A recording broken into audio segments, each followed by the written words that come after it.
Good afternoon. Sorry for the delay. As you know, we have a weather extreme condition. That's why we are delayed for a quarter. We feel sorry for our partners in South Africa. So welcome. And we'll start with the first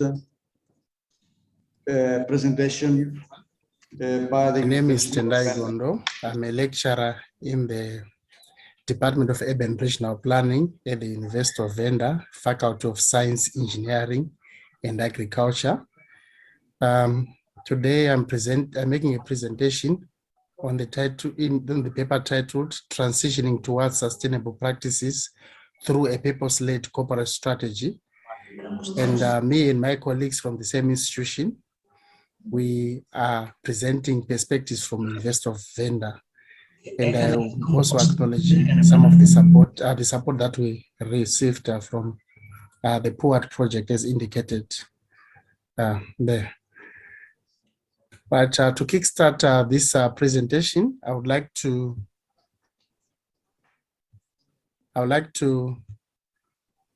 begin by acknowledging that corporate purpose is in recent years emerged as a novel approach that can be valorized to operationalize sustainable development goals. And empirical evidence, certainly from the private sector, corporations has shown us that transitioning towards sustainable practices via SDGs would at least require the adoption of a purposeful corporate strategy. More and more organizations are getting encouraged to incorporate sustainability issues in the company's underlying business culture and purpose. And in spite of this need, and in spite of such a noble drive, this move or drive is not cascaded into institutions of higher learning, such as universities. Although we can argue that university leadership structures, like in other business sectors, understand the power of addressing social, environmental, and economic issues using at least viable business models that are aligned to a well-defined corporate purpose. However, we also posit that such understanding is falling short in effectively addressing these three dimensions of SDGs.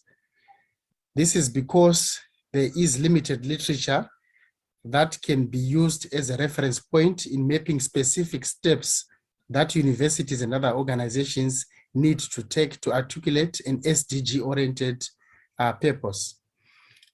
So we argue that there is general lack of studies that have attempted to evaluate the extent to which corporate purpose in the university environment can be used as an innovative approach to actioning the UN 2030 Agenda on Sustainable Development. So inspired by this depth in research scholarship, we conducted this study by looking at how University of Venda as an institution of higher learning is making sustainability part of its corporate culture as reflected in the corporate purpose. Specifically, our analysis sought to address the following three researchable questions. Firstly, to what extent is University of Venda's corporate culture and corporate purpose best positioned to incorporate sustainability? Secondly, to what extent can University of Venda's corporate purpose be applied as a model to action SDGs? And thirdly, what can be done to strengthen University of Venda's corporate purpose in order to effectively address SGD-related issues? We specifically chose to review the University of Venda, which I refer to as UniVen here, corporate purpose, and assess the extent to which it permits the implementation of the UN Agenda 2030 on sustainable development for the following reasons. Firstly, we recognize that the corporate purpose defines the reason for the company's existence. Secondly, corporate purpose determines an organization's strategic intent by outlining company goals, including its meaning and contribution to society. And lastly, we recognized that corporate purpose presents an organization's transformation trajectory that we posit can be used as a yardstick for assessing how well an organization's strategic intent is positioned to operationalize SDGs.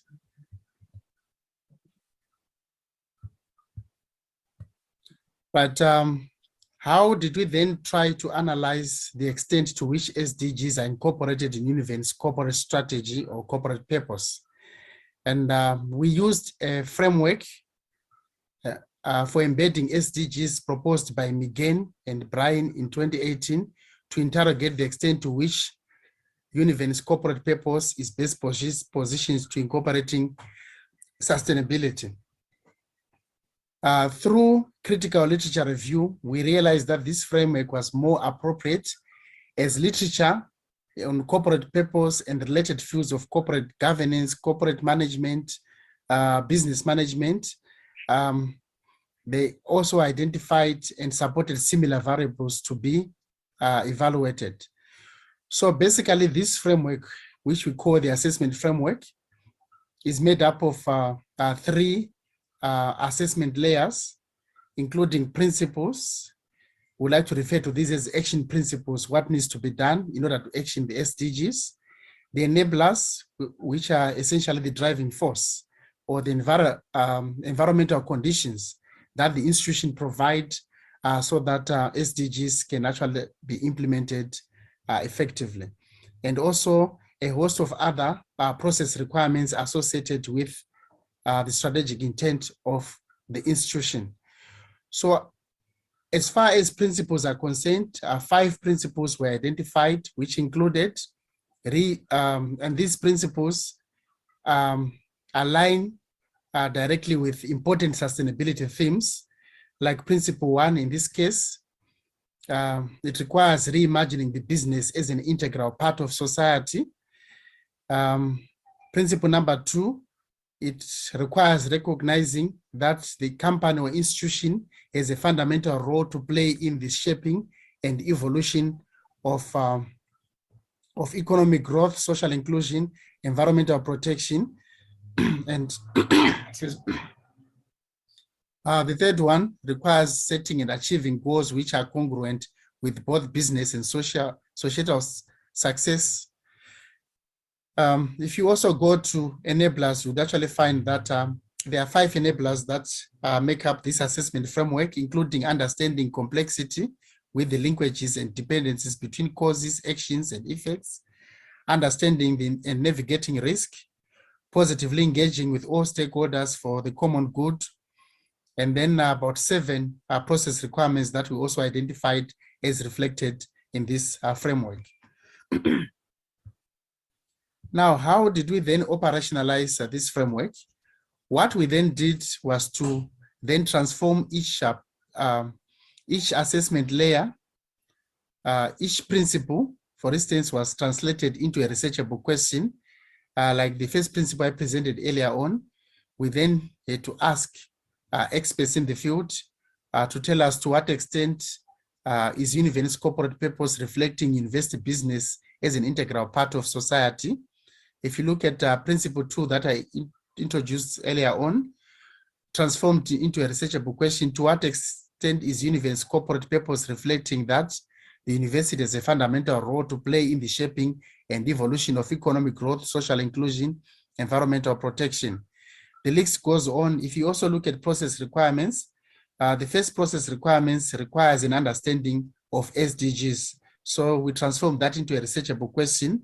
What is the general level of understanding of SDGs in the university faculty or on unit?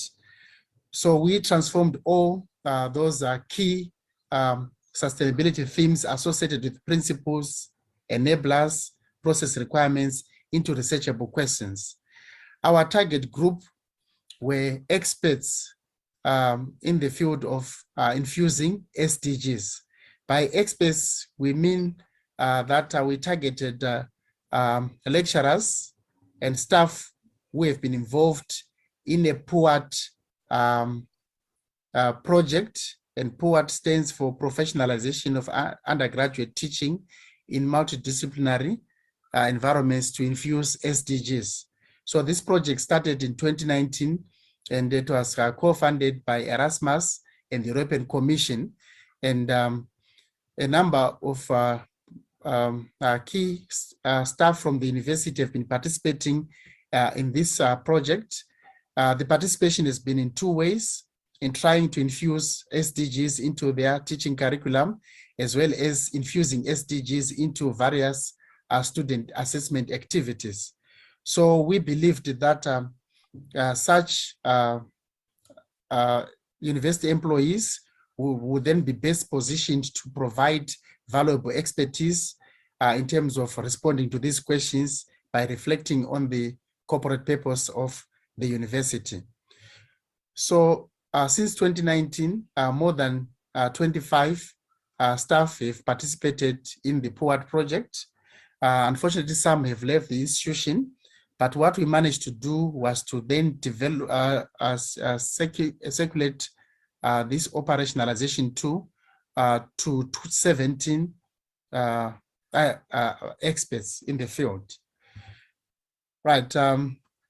So what did we find out as far as our result is concerned? So before we talk about the results that come from the survey that we conducted, we also reviewed other aspects of corporate strategy, including regulatory aspects, the business strategy, as well as the leadership culture of the university. And our analysis revealed that the investor vendor is a clear and purposeful corporate strategy that from a regulatory policy context, strategic and leadership perspective, is guided by a vision and a mission statement that can easily allow the institution to transition to sustainable practices. Univen's corporate purpose seeks to position the institution for greater impact. And such a developmental mindset, as we observed, is yielding positive results in actioning of SDGs in the following niche research areas that have been identified by the university, including African heritage, earth systems and environment, sustainable rural and regional development, human and animal health, law and education. So what I have here is an extract of Univen's corporate strategy. If you look at the vision of the university, it seeks to see itself as a university leading in engaged scholarship. You can actually see from the vision, from the dream of the institution, that this tallies easy. It actually permits the smooth operationalization of SDGs. And as far as this mission is concerned, the investor vendor produces graduates that are locally relevant and globally competitive. Something that we observed that it actually positioned the university well in terms of trying to address global challenges as reflected in the SDGs. So basically the university is centered around 4 strategic objectives. And these include student-centeredness and engaged scholarship. And this is where a lot of work is, we've been doing a lot of work in terms of trying to infuse SDGs into the curriculum. It is also striving to move towards an entrepreneurial university. So the strategic objective 2 focuses on the entrepreneurial university, and strategic objective 3 on governance for outstanding scholarship. And finally, the 4th strategic objective on linkages, partnerships, and internationalization. We found such a focus to be ideal and well aligned to the achievement of SDGs. Now, as far as the primary data that we collected from our 17 experts is concerned, what we did, we tried to, we developed a 4-point Likert scale, where 1 was the lowest score and 4 was the highest score, to rate the various research questions that I presented earlier on. And then we actually used some form of clustering 2, hierarchical cluster analysis, to try and see whether there were any emerging views that were different among the 17 participating experts. And our cluster analysis basically revealed 2 non-overlapping clusters. One cluster, cluster 1, with 13 experts, and the smaller cluster 2 with 4 experts. So these were the 2 significant clusters that were emerging. So when analyzing their views in relation to processes, the enabling environment, and process requirements, we then clustered our findings according to these 2 clusters to see if there were any major differences. So as you can see here, these are the results relating to the processes, the action processes, results relating to the principles, and relating to the enablers, the enabling environment. So all the sampled experts shared a positive view about university corporate response, and we're not surprised by these results, as I've already presented part of the corporate strategy. The relatively high mean score values indicate that university corporate purpose is well positioned to facilitate operationalization of SDGs. You would find that there are differences here and there. Like for instance, as far as processes are concerned, you'll find that the majority of the experts gave a score of 2.84, closer to 3, which is relatively higher, but relatively less when compared to the 4 experts who gave an average score of 3.39. So you can also track the differences along the other various assessment layers that we used in our assessment framework. What was important then was then to try and identify areas that may need improvement. And then from an aggregate perspective, you would actually find that the average scores that I presented, the mean scores, are not equal to 4, meaning that there's virtually room for improvement in all areas that were identified by our assessment framework.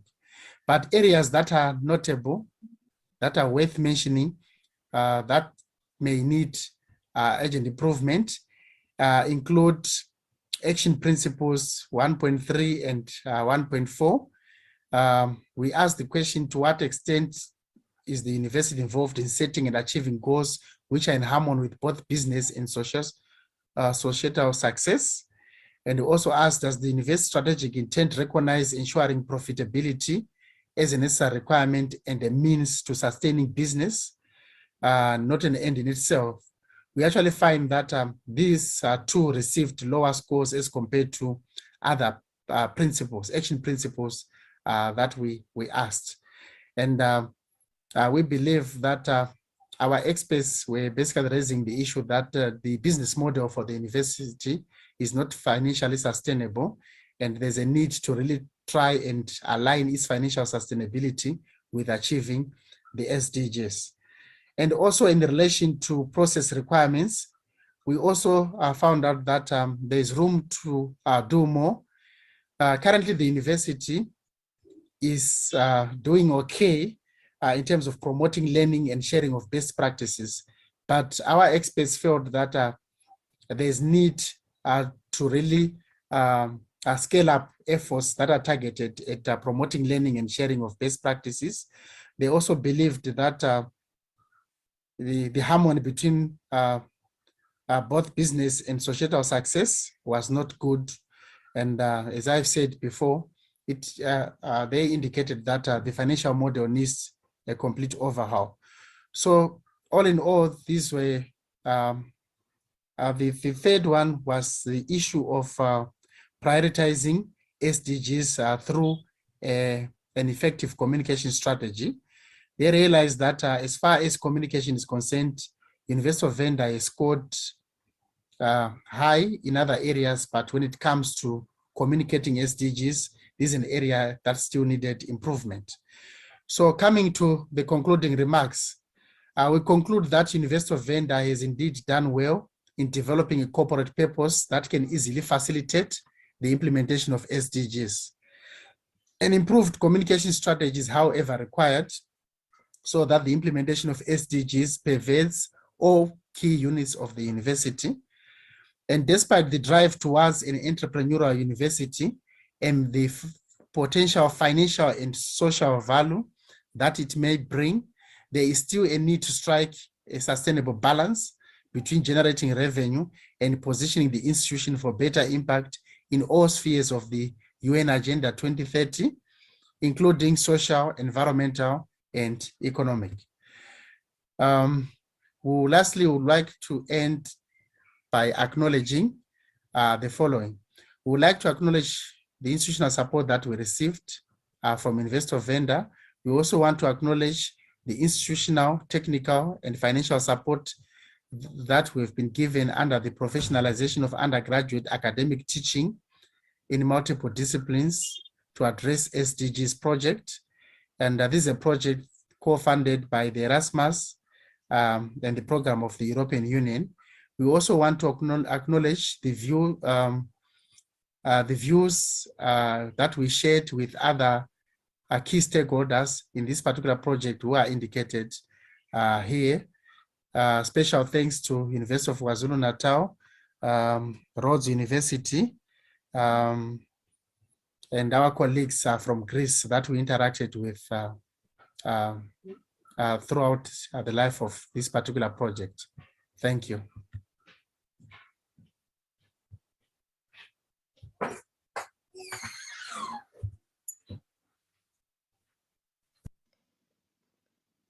Good day. My name is Thabisa Matseya. I'm a senior lecturer at the University of Venda, a rural-based university that is situated in Limpopo province in South Africa. I'll be presenting under the topic Reflecting on the Facilitation of Sustainable Development Goals Infusion into the Curriculum, UniVen Academic Staff Perspectives. This presentation was prepared by myself and Dr. Valeria Baloyi, but for stability and continuity sake, I'll be the only one presenting. Moving on to the introduction.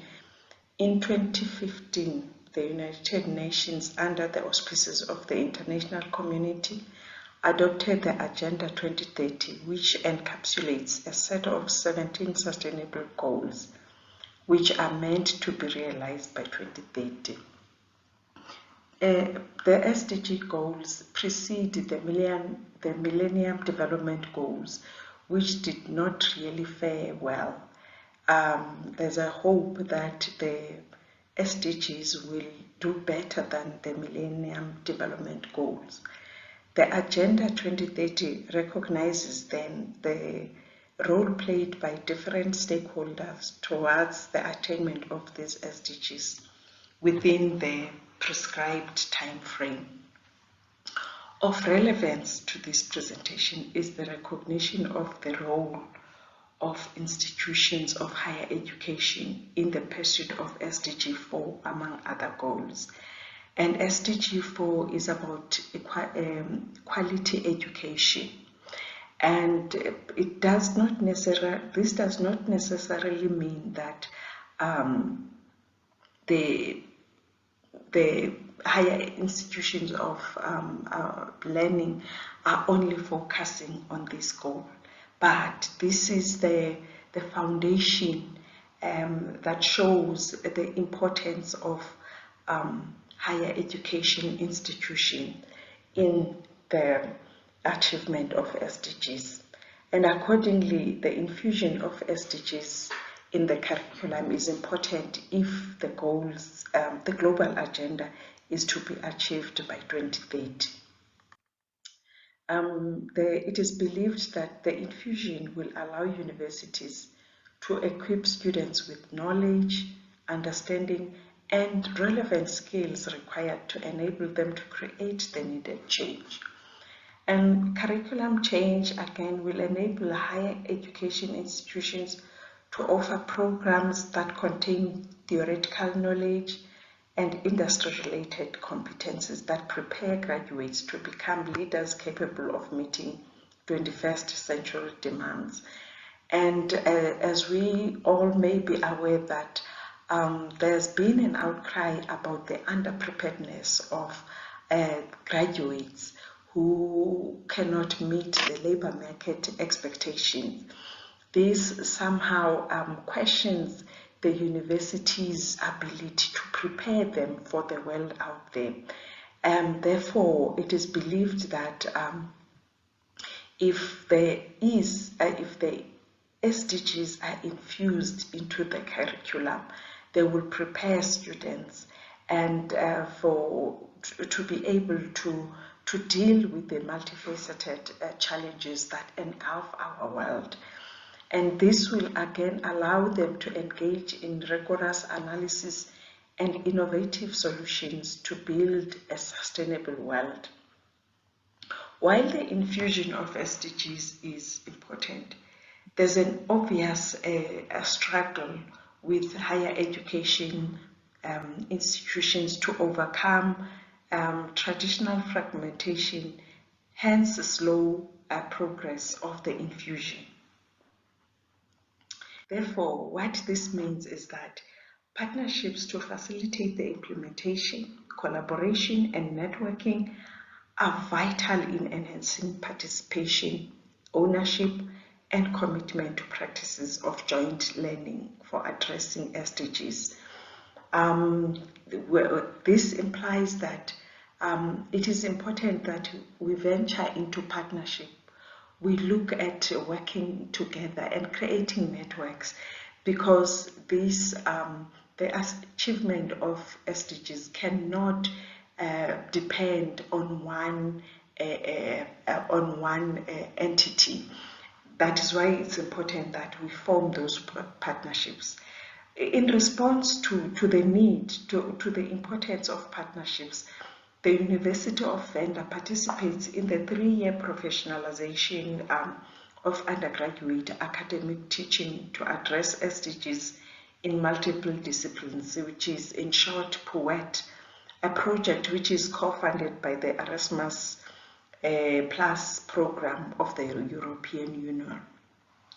And the University of Venda Strategic Plan 2020 or 2021 serves as the framework for change.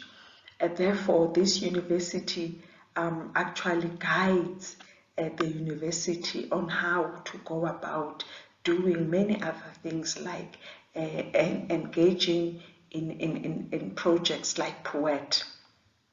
It is intended to show the university's commitment to effective teaching and learning, research as some of the key aspects towards attainment of SDGs.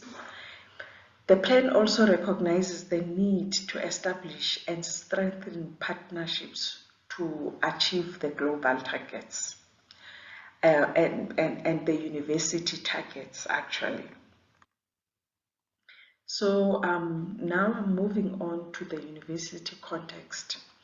The university consists of 4 faculties that help it to position itself for impact through teaching and learning, research and innovation, community engagement as core elements that drive its core business.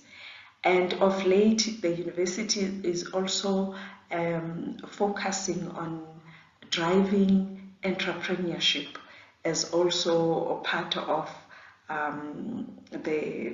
its business, so that they can prepare the students to be able to address certain SDGs. And each of these elements or directorates have a responsibility to drive initiatives that will contribute to the achievement of SDGs. If we look at teaching and learning, the focus is on to infusing the SDGs into the curriculum. But when we look again into research and innovation, our postgraduate students, in fact, the research undertaken at the university, whether undergraduate or postgraduate or even academic staff members, is now encouraged to focus more on sustainable development goals. And the operation of the directorates is again guided by several university statutes, including Strategic Plan 2021 and 2015. And the focus on the university context will be mostly on the strategic plan, because it is more of the umbrella under which most university policies are developed.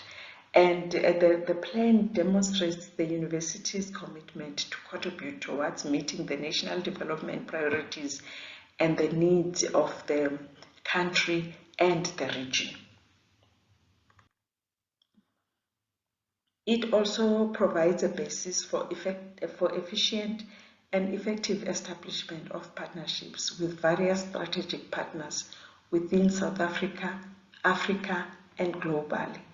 And it is against this background that the university has formed partnership and has joined hands with the 3 local and 2 European universities under POET project, which has the potential to contribute towards the attainment of the SDGs. And talking of the local universities, we are looking at the university. In fact, the 3 local universities, University of Venda is one of those universities, and then there's also University of KwaZulu-Natal, which is situated in the KwaZulu-Natal province. We also have Rhodes University, which is in the Eastern Cape, and we also have an organization that encompasses higher education institution, which is called HELTASA. The methodology, now we're looking at the methodology for the infusion of SDGs within the university curriculum. The participants were recruited using various methods. This was done through emails, talking to individual lecturers, and there was also there were also presentations for buy-ins in faculty board meetings, because faculty board meetings, that is where all various departments within a faculty meet to discuss faculty issues and many other issues that are important into achieving the university or meeting the university targets. The deans from various faculties were also approached to recommend lecturers to partake in the whole process. It is important to mention that the project started when the university was still having schools.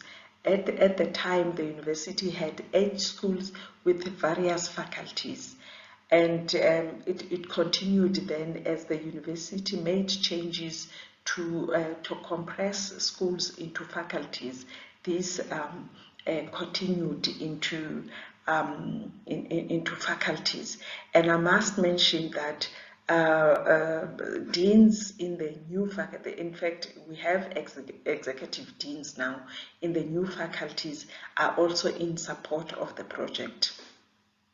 Situational analysis with the involvement of teaching and learning committee was also conducted to assist in modules identification. And recommended lecturers participated as faculty experts who were instrumental in identifying the relevant modules within various faculties. And following this identification of these modules, the faculty experts conducted a review of the content using a tool developed by curriculum experts in the POET project. And this review tool was designed by our European partners. And the reviewing process of the infusion of SDGs in the curricula included assessing their integration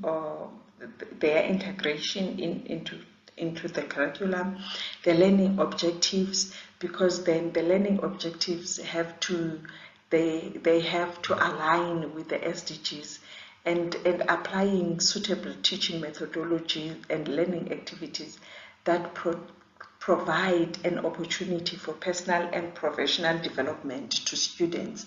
As it was mentioned previously, students have to be prepared to be able to deal with the various challenges that our world is experiencing. And the results show that different faculties have infused SDGs in the activities and the module content. However, it is not visible on some activities or module content which SDG is being addressed. And in fact, in most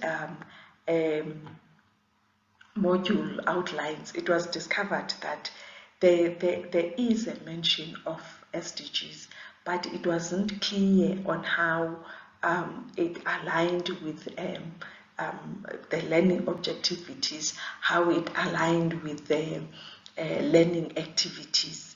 It would be mentioned that this particular module or this particular content addresses SDG this and this and this, but never really aligned it with the activities, and the learning objectives for the module content are also not designed in the manner that respond to the challenges imposed by the SDGs. It was further noticed that most modules are suitable for interdisciplinary, although in implementation seems to be a challenge.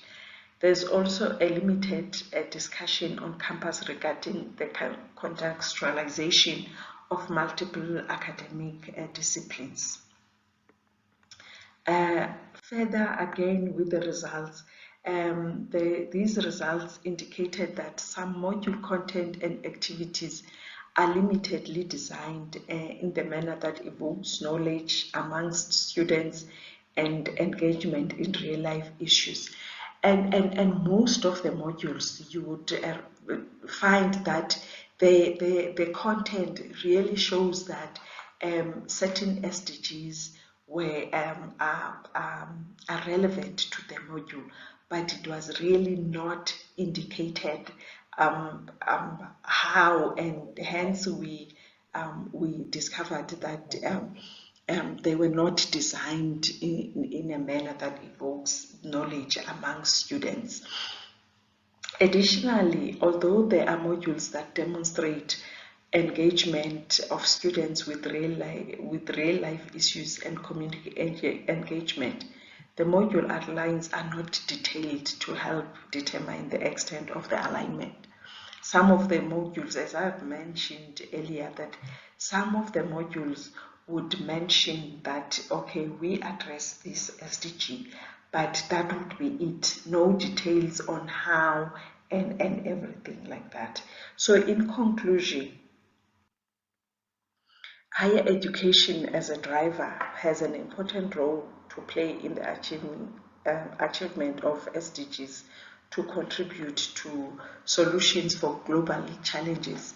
But the most important part is that University of Venda should strive to expand its contributions to achieving the SDGs locally, regionally, and internationally. Hence, it is important that the university capacitates the academic staff members to improve their teaching and learning techniques to address SDGs. And how do we do that? How does the university do this? It is important that it ensures that all staff members are trained, and the curriculum, there has to be curriculum reviews, especially on modules or programs that haven't indicated any infusion of SDGs.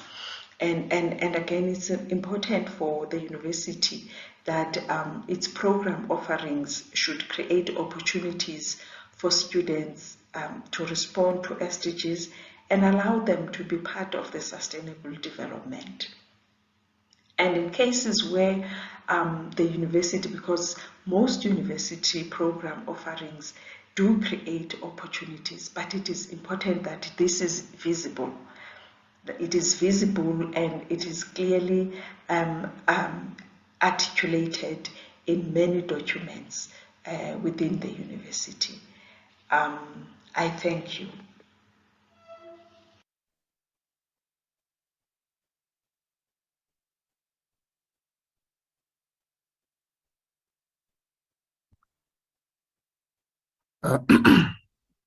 Good day, everyone. My name is Tendai Gondo. I'm from the Department of Urban and Regional Planning in the Faculty of Science, Engineering and Agriculture at the University of Venda in South Africa. I have a small presentation that I want to make, and this presentation is titled Reimagining Sustainable Futures in an Urban and Regional Planning Program in a South African University, an SDG competence mapping approach. Now, to kickstart the presentation, we need to begin by noting that the realization of sustainable futures according to the 2030 Agenda for Sustainable Development requires that all learners acquire knowledge and skills needed to promote sustainable development by 2030, including, among others, through education for sustainable development and sustainable lifestyles. If we accept this, we also take note that higher education institutions are better positioned to supporting the implementation of this mandate. This is because education in general and education for sustainable development is seen as a linchpin of a sustainable development agenda whose success relies on individuals throughout their lifetime acquiring relevant knowledge and developing positive attitudes to address global challenges. Education for sustainability has therefore gained prominence because of these two major reasons, and the field of higher education, or in the higher education sector, as more evidence suggests that higher education programs can indeed and are able to equip students with the much needed sustainability competencies that may solve some of the vexing sustainability challenges that our world faces today. Now, why should we think about or reimagine sustainable futures by focusing on curriculum transformation? This analysis poses that transitioning towards sustainable futures requires that we redesign our teaching and learning curriculum for several reasons, which include, among others, perhaps when we start from the general level, when we talk about education for sustainability, especially mainstreaming sustainability in the formal education curriculum, it is important to be aware of what we intend for the students to learn from an activity, course, or program.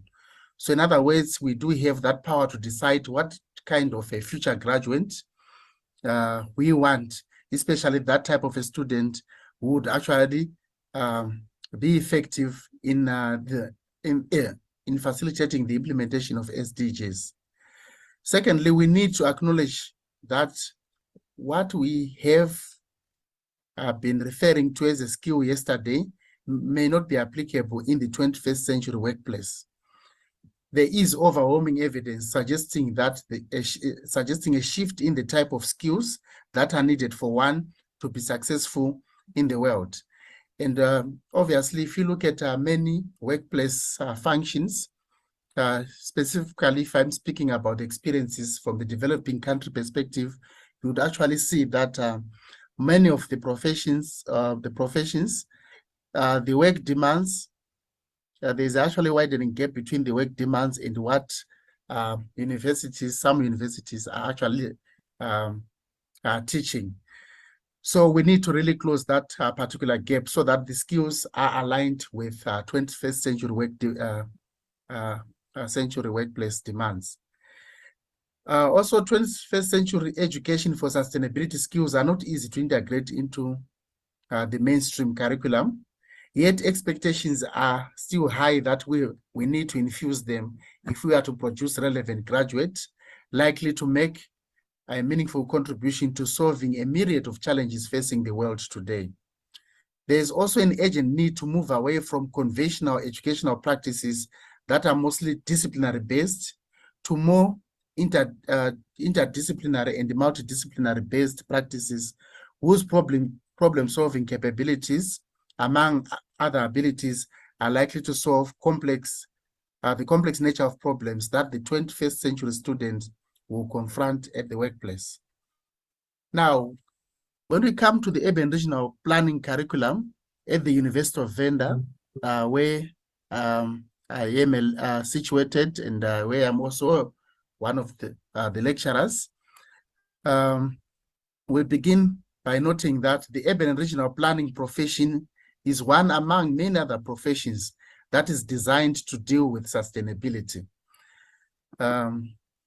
Among many other functions, urban and regional planners are expected to develop and nurture sustainability through shaping and remodeling of the built environment. Our profession focuses on shaping and reshaping the built environment, and this is done in such a way that we meet various societal needs that range from social needs, health needs, economic needs, technological needs, cultural needs, etc., etc. And as I start to talk about these various types of needs, as indicated in this diagram below, you would actually see that our profession is better positioned to actually address what are referred to as the main spheres of sustainability, your social, economic, and environmental. And of course, the fourth dimension that we are currently talking about, the technological dimension. So while education for sustainability is an expected component of any urban regional planning curriculum, we know a little about how the curriculum, at least at the University of Venda, how it has evolved and the extent to which it is contributing towards the achievement of sustainable futures as defined by United Nations Agenda 2030 Agenda on Sustainable Development. So revisiting the curriculum and evaluating the appropriateness of skills and or competencies embedded in developing and delivering sustainable futures will go a long way in defining what type of a graduate students will make an effective contribution to the achievement of SDGs. But coming to the specific purpose of this analysis, we begin by noting that in this analysis, I posit or I propose a position that only graduates with certain sustainability competencies are likely to make a meaningful contribution to the achievement of SDGs. So this analysis sought to achieve the following two objectives. Firstly, it sought to analyze the extent to which the current urban regional planning program in a South African university is embedding sustainability competencies. Secondly, it sought to review the urban regional planning curriculum's weak and strong points and to suggest ways of enhancing the infusion of SDG-related components. So how did I try to achieve those two main objectives?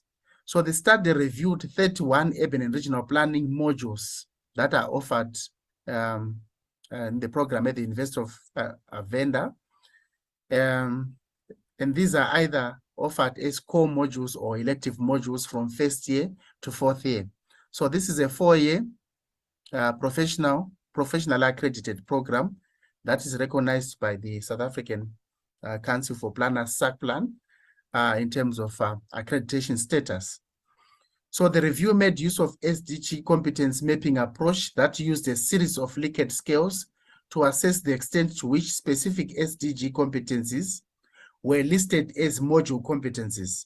So we expect that if you go to the module outline for each module, you would find a section where it's written learning competencies, and we expect that the responsible lecturers would then specify those learning competencies. So the idea was to look to explore those learning competencies and see which ones are matching with SDG competencies that were being assessed. All right. So these competencies would either be specified explicitly or implicitly. So the analysis also sought to make a distinction between the two, because I believed that it had implications in terms of how effective an urban and regional planning student graduating from the program would actually contribute towards the achievement of SDGs. It also looked at how these SDG competencies are reflected in student assessment activities. The review actually made use of what I refer to as an SDG skills matrix. This matrix was developed to assist in the identification of weak and strong points associated with the curriculum. So what are those SDG competencies that were under review? So UNESCO has identified 8 overarching competencies for sustainability that can be used to frame the core goals of curriculum and progressive learning objectives. And these include systems thinking competence, anticipatory competence, normative competence, strategic competence, collaboration competence, critical thinking competence, self-awareness competence, and integrated problem-solving competence.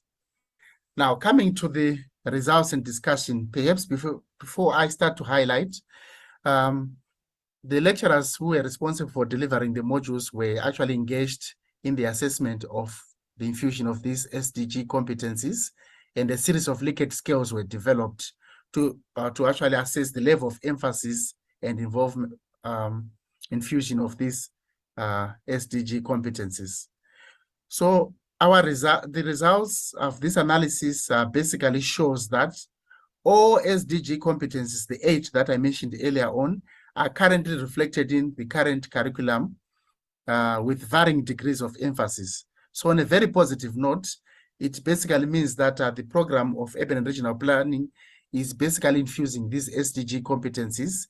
And we believe that the graduates that are being produced would actually contribute effectively towards the achievement of SDGs. But of course, there are a number of weak points that I'll also talk about. I actually observed that there is a huge gap between SDG competencies listed and the competencies and those that are implied. So when I talk about explicit versus implicit competencies, I'm talking about those competencies. When you go to the module outline, you see that they are explicitly specified under the list of competencies. But then you'd also find that there are also SDG competencies that are being promoted that you will not find on that list. But when you go to assessment activities and other related tasks, you actually find that certain tasks, assessment tasks, are actually promoting certain SDG competencies that are not mentioned under the list of competencies. So if you look towards these two graphs here, just to show you, like if you look at this competence, this is systems thinking competence, you would actually find that about 12 or so, I think 13 modules explicitly defined these competencies in the module outline. But when you then go to assessment tasks and activities, you'd find that there are more SDG competencies that are implied. So over and above this, you'd actually find that there are additional SDG competencies. So you'd actually find that about 18 or so modules are reflecting certain SDG competencies that are either explicitly specified or are not. So this actually goes through the various competencies, SDG competencies. Like if you look at collaboration, you see a similar pattern, although the number of modules that are reflecting are varying. So this is a gap that is of huge concern, as I shall talk about it in the next slide. Now, the degree of emphasis is highly skewed towards, in other words, this high skewness, I managed to rank these SDG competencies among the 31 modules that are offered. So this ranking, number one, critical thinking competencies are appearing in most of the modules, followed by integrated problem solving, anticipatory competencies, followed by systems thinking, strategic competencies, self-awareness, collaboration skills, and normative skills. So this is not to indicate which of these various competencies is the most important, but just to look at which ones are most prominent among the various modules that are produced, that are being delivered in this program. Now, moving on to, we continue with our results. A considerable number of competencies listed explicitly are not communicated explicitly when it comes to assessment. So you'd find that those competencies that are listed as competencies, when you go and look at assessment activities, in some modules, you'll find that those competencies, the SDG competencies, are not assessed.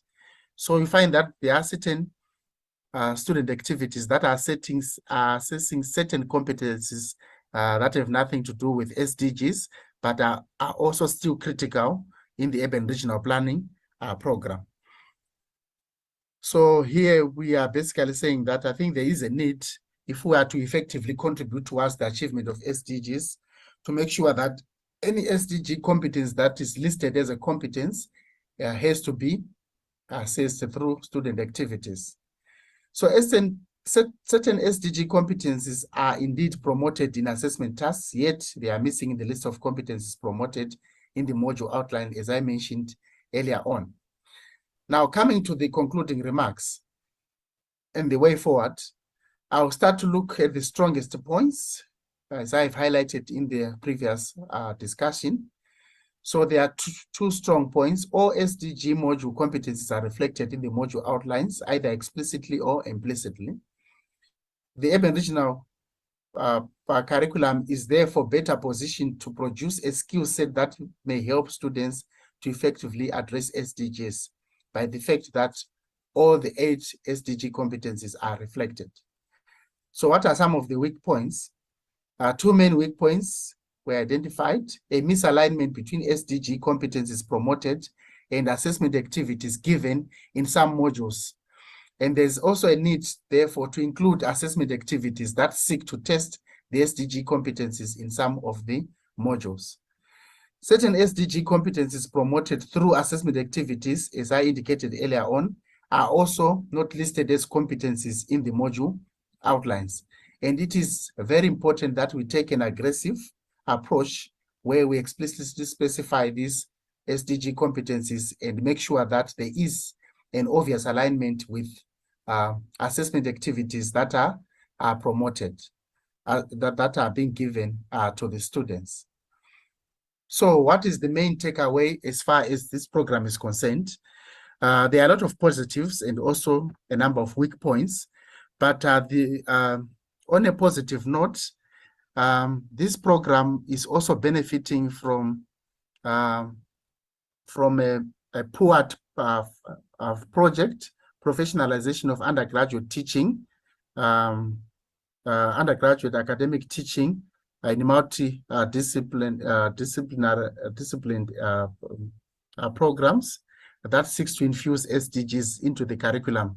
And this program is being funded by the European Commission and Erasmus. And so this analysis was produced so that the interventions coming from that particular program will be targeted at resolving some of these challenges.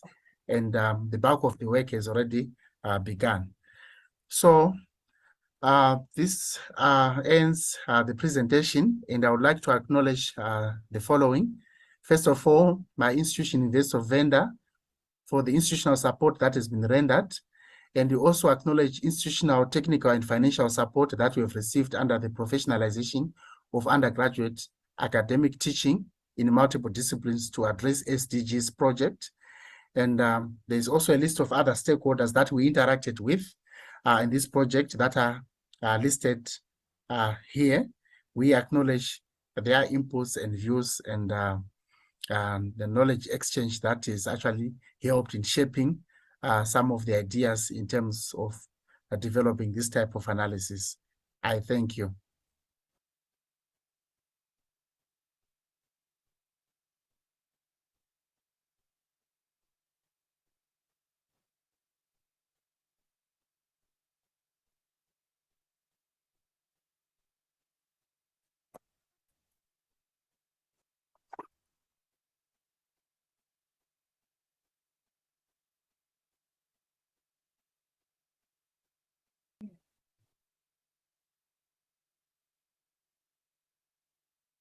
Hello, my name is Giorgos Vouzaxakis, and I would like to present you the work we have conducted with Professor Makrakis and Professor Kostula Makrakis.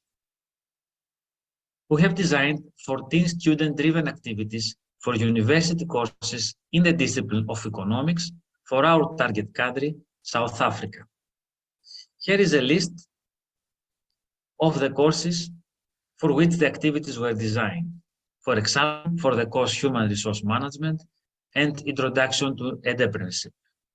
These activities were designed in the context of the PWAT project. The basic aim of this project was to embed the Sustainable Development Goals, SDGs, in multiple disciplines. It is well known that SDGs cover a wide range of sustainability issues cutting across the 4 Sustainable Development Pillars. By teaching these goals, and more importantly, by infusing the SDGs into multiple curricular areas and courses, we can develop student-driven learning activities and inspire learners to use their creativity to make a difference for themselves and society. But what do student-driven activities mean? And what is our theoretical framework and our methodology for infusing SDGs in these student learning activities? Student-driven learning activities refer to a process where learners are active partners of education procedure. In a process like this, learners and educators act as constructors of knowledge. The basic design framework that we use is CARE. The CARE learning design method can be used by people who choose learning design when teaching. Learning design is a framework that supports learning experiences. In particular, learning design is an educational process that uses methods that are centered on the learner and his or her needs. In sustainability education, learning design aims to achieve educational goals related to the principles of sustainability using technology. CARE stands for conceptualize, activate, reflect, and engage. And of course, all these stages are interconnected. At conceptualized stage, the educator needs to specify the educational goals, the basic concepts of the subject, and the practical planning of the activity. For example, the time that is required, or materials and the resources we need to use. At activate stage, the student-driven learning activities should make the learners active partners of the education procedure.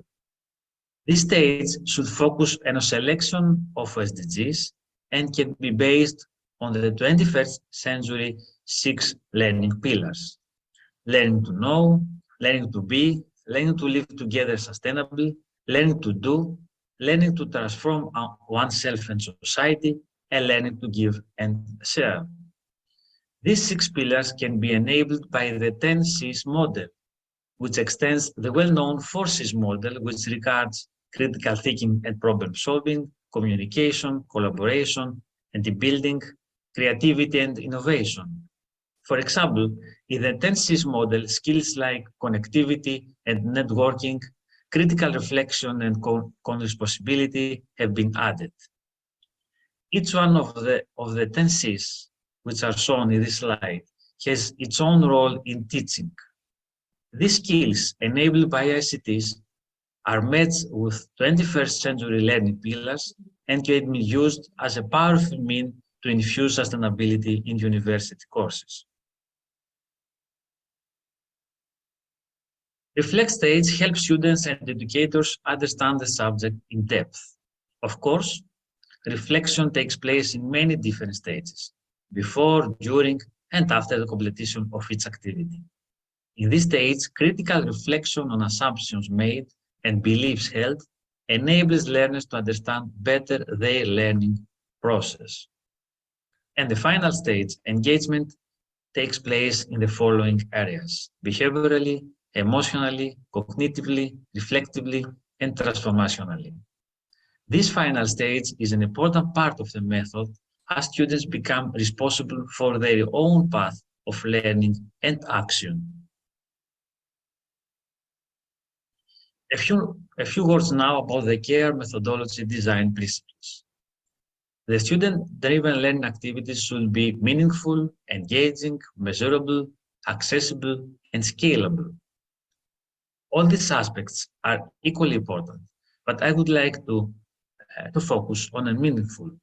This principle refers to the need for the course content to be meaningful to students, relevant to the curriculum, and to be part of real life. It is also crucial that the activities are flexible, adaptable, and act as a model.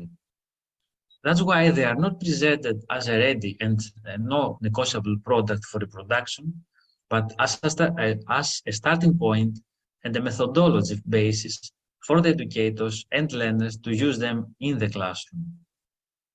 In this slide, we can see an example of the above design principle.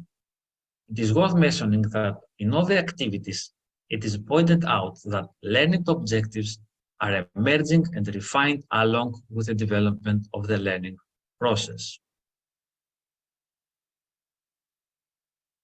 Now, let's see some examples of student learning activities infusing SDGs. From the CARE learning design activities with the title Poverty and Social Entrepreneurship, we can see that the use of brainstorming technique with the help of a web tool is proposed. Another example is that participants may use a web tool in order to answer anonymously from their mobile phones or PCs multiple choice questions. Besides, the use of animated statistical graph that learners create in their PCs is proposed. Moreover, the educator can use the Think, Pair, Share strategy, which activates learners to reflect about their ideas and to discuss a new social business idea facing poverty in their society. In CARE learning design titled Externalities and Public Solutions, learners watch videos and explore issues. They play an experiential game that helps them to discover the basic concept of the subject, which is externalities. They reflect about their country and sustainability issues that are connected with the concept of externalities. In CARE learning design titled Ethics in Management, SDGs and Greenwashing, learners are encouraged to fill in a KWHL chart during the education procedure. First, for the column K, learners brainstorm what they already know about the topic. For W, they brainstorm a list of what they want to learn for the theme or topic they will work on. For H, they identify strategies or tools they could use to find out what they want to know. For L, and the start and end of each key activity, learners identify what they have learned. Another strategy that is used is the fishbowl discussion, where learners seated inside the fishbowl actively participate in a discussion by asking questions and sharing their opinions, while learners standing outside listen carefully to the ideas presented. Learning to listen and listen to learn can also be supplemented through this discussion. An interesting example of student-driven activity is that the learners in pairs design a social campaign about anti-greenwashing and SDGs. Let's discuss some results that regard students. The student-driven activities develop student skills, especially using ICTs as enabling tools for the 10 Cs.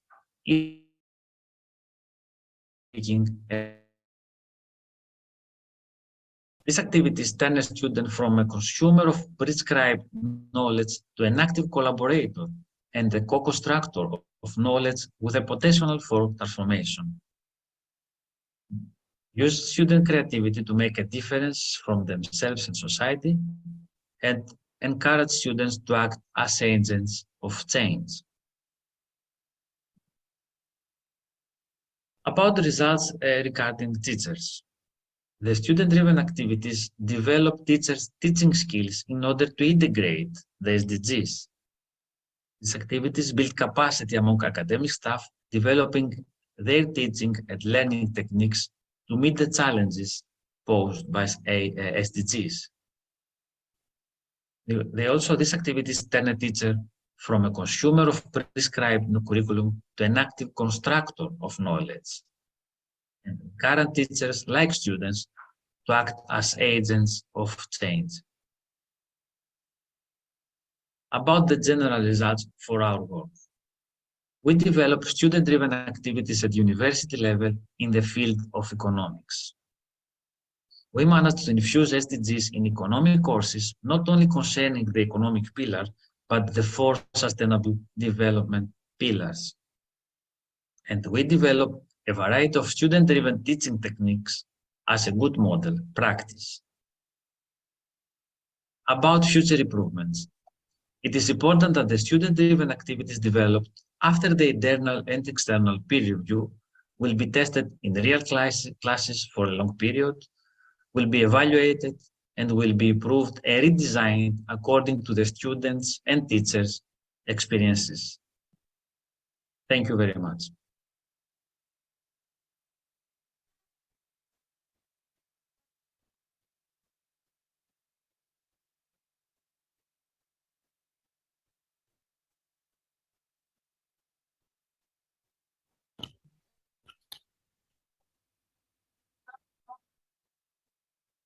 Hello. This presentation is about self-directed learning for addressing the Sustainable Development Goals in higher education. My name is Chrysanthi Kaji-Beltran, and I am an associate professor in the area of education for sustainable development at the Department of Educational Sciences of Frederick University.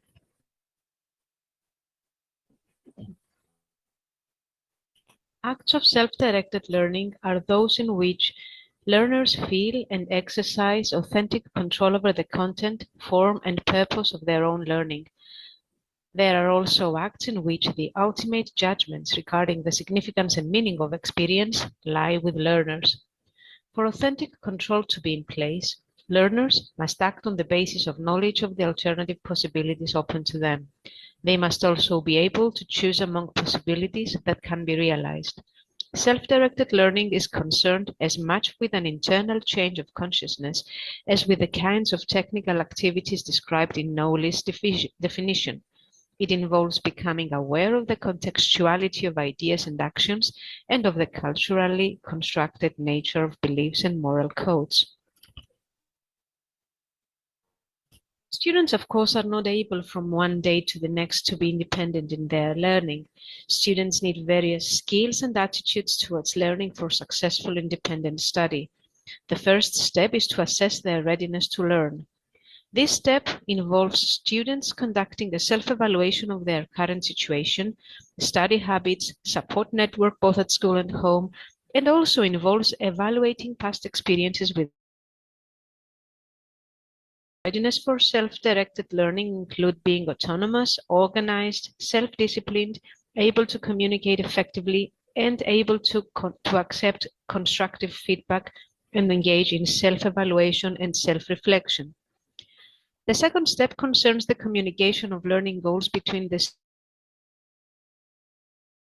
also critical in developing a clear understanding of learning goals between students and instructors are activities, timeline, and other details about the process. Once created, contracts should be assessed by the advising faculty member and questions about feasibility should be raised. Step 3 represents the engagement of students in the learning process and encourages them to consider what their needs are, how do they learn best, and understand their approach to studying. If they follow a deep approach that involves transformation, a surface approach that involves reproduction, or a strategic approach that involves organization. For students to be successful in self-directed learning, they must be able to engage in self-reflection and self-evaluation of their learning goals and progress in a unit of study. This is the fourth step to student-driven learning. To support this self-evaluation process, they should regularly consult with their advising instructor, seek feedback, and engage in reflection of their achievements. Addressing the Sustainable Development Goals effectively calls for transformative education that transfers sustainability competences to the learners. Self-directed learning will undoubtedly be part of that process. Transformation is defined as a shift of consciousness that dramatically and permanently alters our way of being in the world.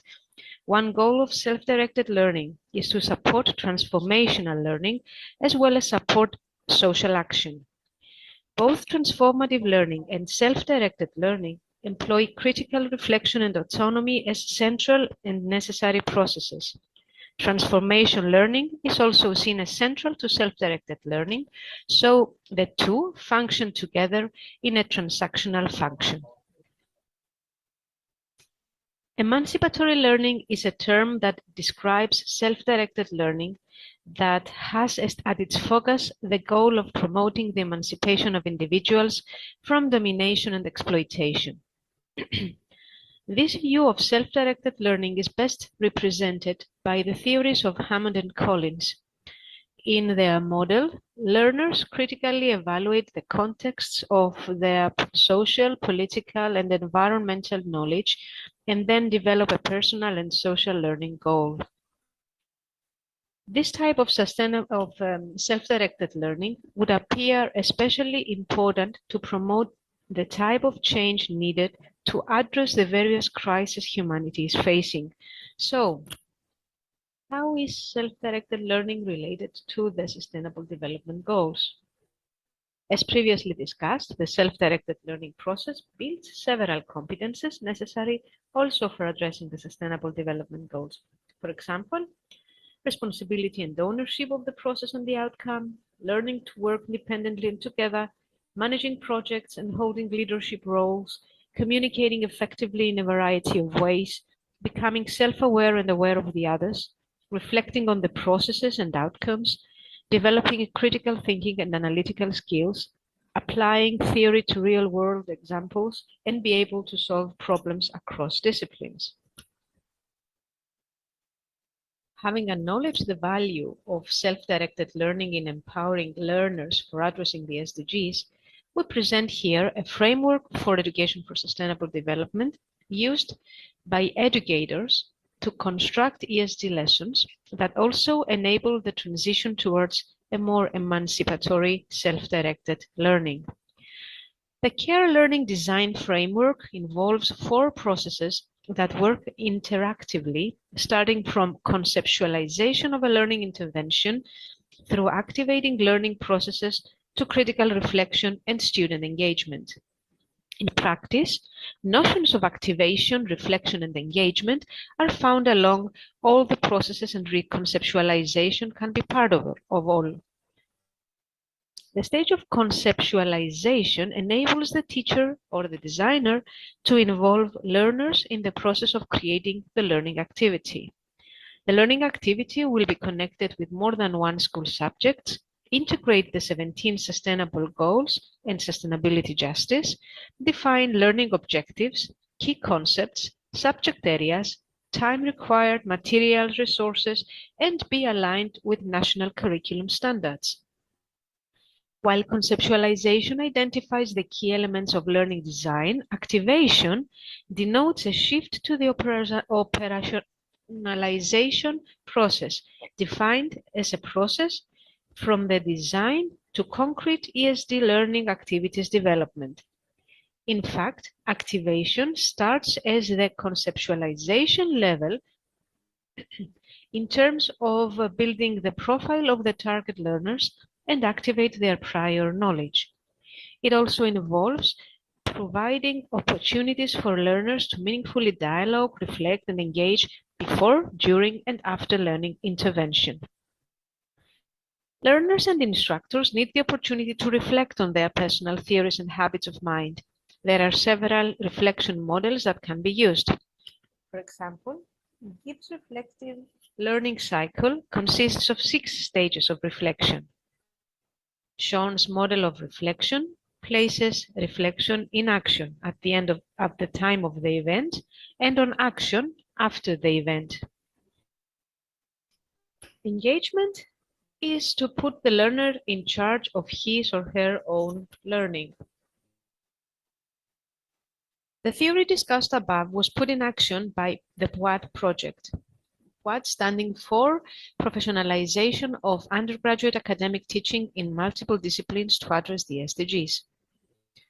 Project PWAD is a European Commission Erasmus Plus capacity building in higher education funded project that aspires to support higher education institutions in their effort to integrate the SDGs in multiple disciplines by building academic staff's capacity. The PWAD project focuses on 4 universities in South Africa. The project is in response to the universities and schools' motivation around the world to step up their activities and embed the SDGs into their strategies, and most importantly, their curriculum. The challenging question is, how can we integrate the SDGs into our core courses? The example we chose is from a university module on enhancing population and demography. Within PWAD, we developed a 3-part learning scenario to address the World Population Day and link it to the Sustainable Development Goals 1, 2, 3, and 17. The scenario's aims include clarification of terms, exploration of public concerns about overpopulation, the conditions in different countries and how these are addressed, and how overpopulation is connected to poverty and hunger. The learning scenario or the lesson is divided in 3 sections, each following a similar structure according to the CARE methodology. All sections begin with the completion of the KWL chart, where students can register what they know and what they want to know. Knowing what students know is useful for building the lesson in a way that fills in possible gaps and misconceptions following a constructive approach. By registering what they would want to know, students can determine the context of the lesson and the materials that would be administered to them. The 3rd column is filled on stage 3, giving us opportunities for reflection. Action is left for the end of the lesson, providing the context to apply what students have learned and giving them the opportunity to devise the course of action they want to take. In the specific example, conceptualization addresses key issues and concepts related to overpopulation. It gives students the opportunity to become familiar with important theories and information that connect the issue of population to other sustainable development issues. Student activation is encouraged through student-centered pedagogies that also facilitate self-directed learning. For example, in the second section of the lesson, students engage in a simulation role-play activity. They simulate a United Nations Model Assembly, MUN, and are asked to work in groups and explore birth control policies in different countries and present different case studies in the form of PowerPoint presentations. Each group is assigned with one of the countries with the largest human population. The wrap-up of the lesson concerns critical and reflective discussions on what was studied and what was learned. Students are invited to fill up the third column of the KWL table. Discussions at this phase help students realize the need for action and encourages them to take initiatives to organize action. Although students' engagement is evident throughout the lesson, the epitome of student engagement is their encouragement to action. Students work in groups and design an awareness-raising campaign for their local community on how overpopulation limits development and human well-being. According to the guidelines, campaign should specify target groups, aims of the campaign, actions to be undertaken, partners that can support the campaign. Each group of students is invited to elaborate a campaign for a different target group, for example, women, families, high school or university students, etc. The campaign can be assigned to the students as a project for evaluation, and if possible, the students can be given the means to implement and deliver their campaign. So, how is self-directed learning addressed through the lesson example presented above? As analyzed at the beginning of the presentation, self-directed learning, in order to be successfully applied, needs to meet certain prerequisites and progressively evolves to the emancipation of learning. Conditions that promote self-directed learning within the lesson presented include opportunities to take initiatives, collaboration with others, control over some of the activities, especially the final action, define the context and the structure. It uses transformative pedagogies, which leads to an internal change of consciousness. Transferring learning in the local context through action helps the contextualization of ideas and actions and the culturally constructed nature of beliefs and moral codes. Such pedagogies are valuable for shaping autonomous, responsible citizens able to address the sustainability challenges and any other challenges may appear in their lives. Thank you very much for listening.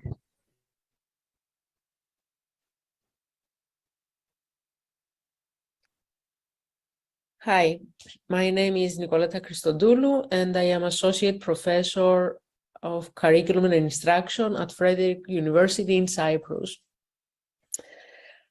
So I am engaged into the PWAD project, and Professor Makrakis asked me to present my work on some of the courses, university courses, that I was trying to integrate the SDGs.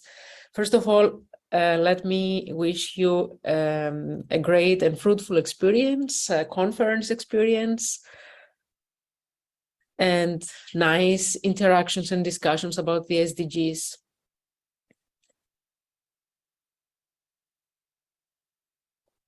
So rethinking a course by integrating the SDGs was one of my tasks, and I actually used the cases of university courses in community, mental health, nursing, and nutrition. When I started thinking about how to rebuild the courses that I was given, I thought about particular elements that were important for rebuilding the course. So first of all, I wanted the students, so getting to know the SDGs was one important element. Herein, I wanted the students to really get to understand the SDG or the SDGs, depending on how many of those we would tackle, and the issue connected with it. Then I wanted the course to be relevant to their experiences. So I wanted to rebuild a course that would start with what was known for them, for the students, and then steadily move to the unknown. And that was the case most of the times. Actually, most of the times we started with known, moving to the unknown. Then the personal and the political was something I was thinking about, starting from the I and moving to the we. So as we start talking about something and we start thinking about how it connects with us, then we also need to start thinking about how it connects to the other person and to the world.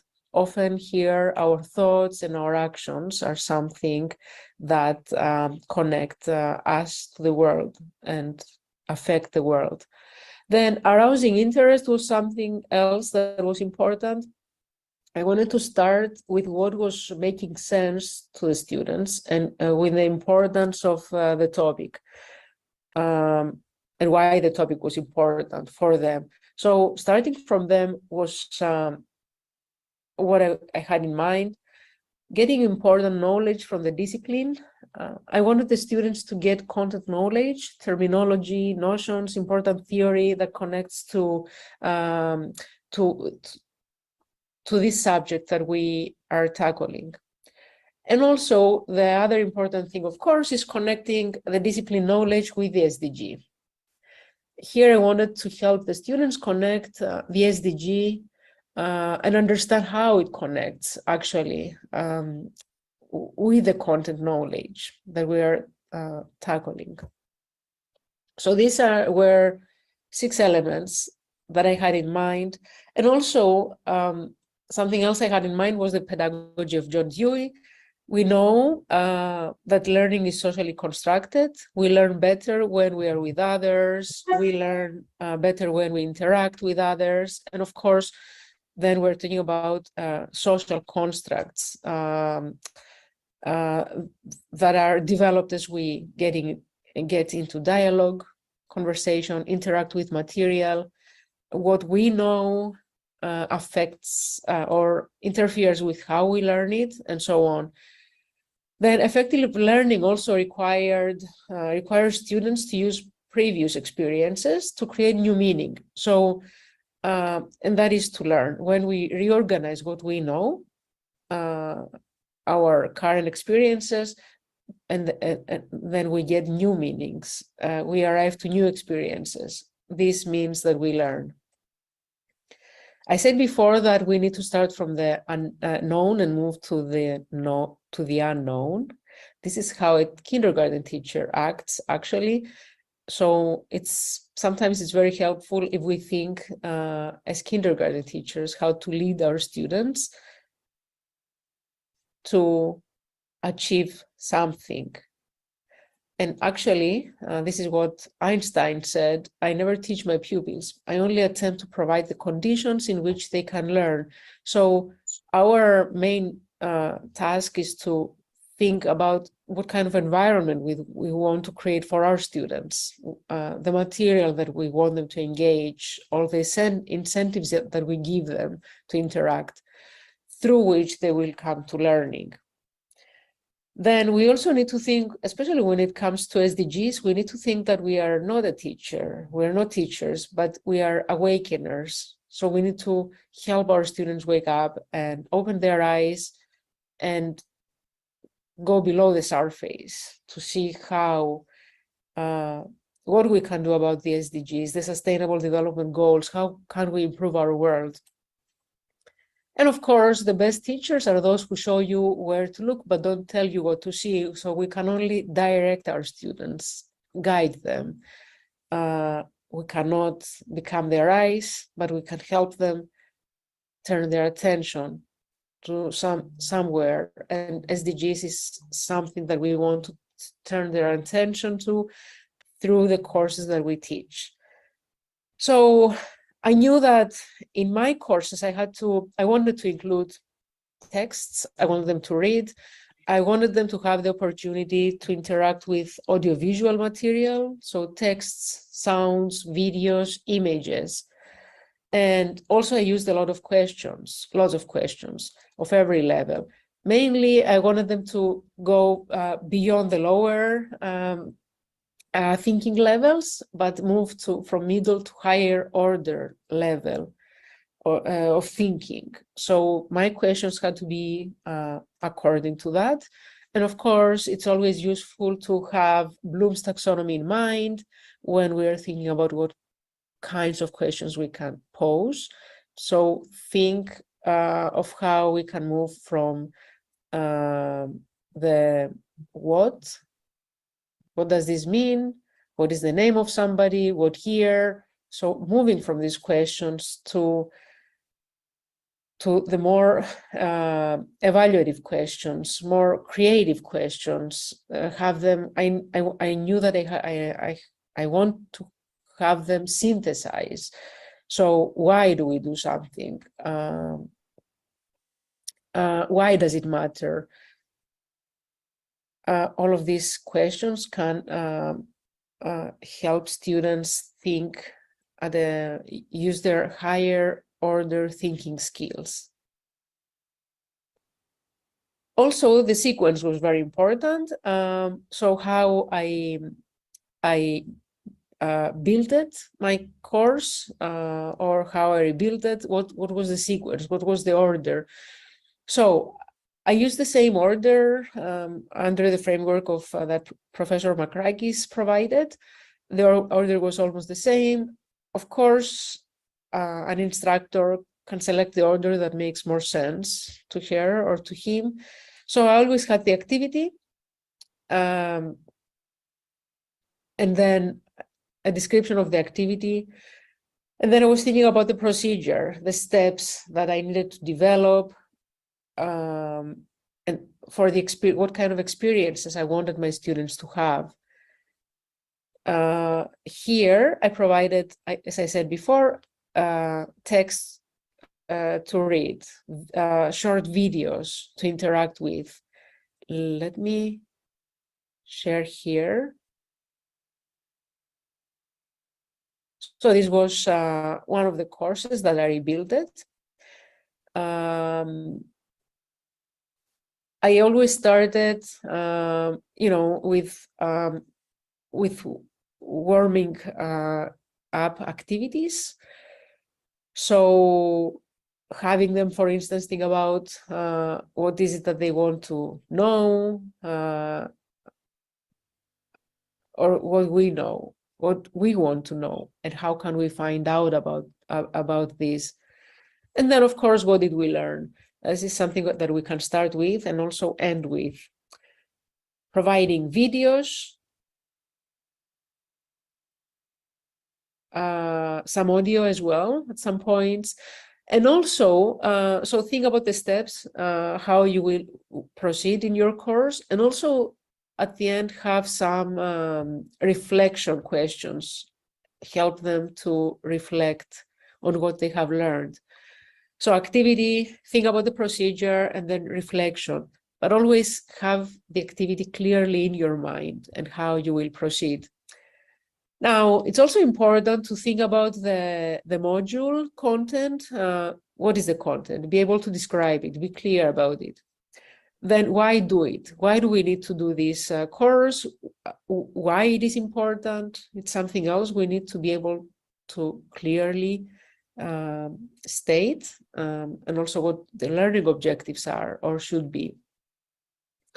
Then which SDGs? We have 17 SDGs. Which of them we want to include in this course? And of course, it's always good to know how the SDGs intersect with each other among them.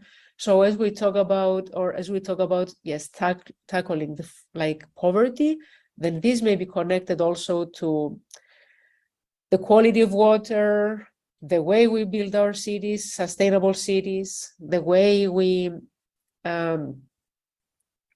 interact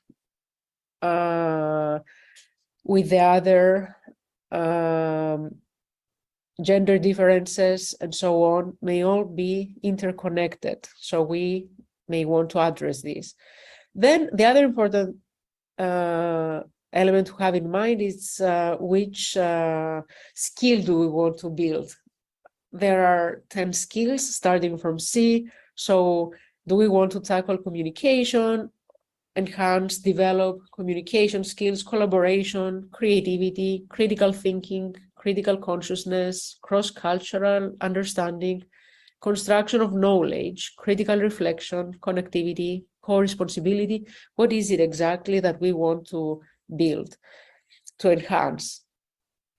So these are important elements to think about. And of course, during this process, I had the opportunity to think how I want to start integrating SDGs in my other courses as well. I think as we integrate SDGs, we start improving our course because we make it more meaningful. We make it more, we connect it better to the student and to the world, and it makes more sense. So I think this process of rebuilding our courses can really enhance our own courses. I hope this presentation was helpful. Thank you so much. Have a great conference experience, and I wish you all the best. Bye-bye.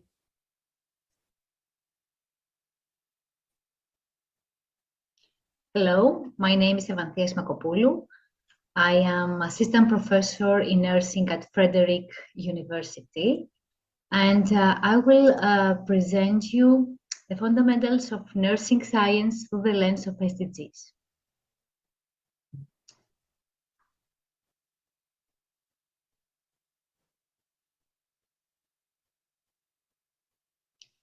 The aim of the 17 Sustainable Development Goals is to secure a sustainable, peaceful, prosperous, and equitable life on Earth for everyone now and in the future.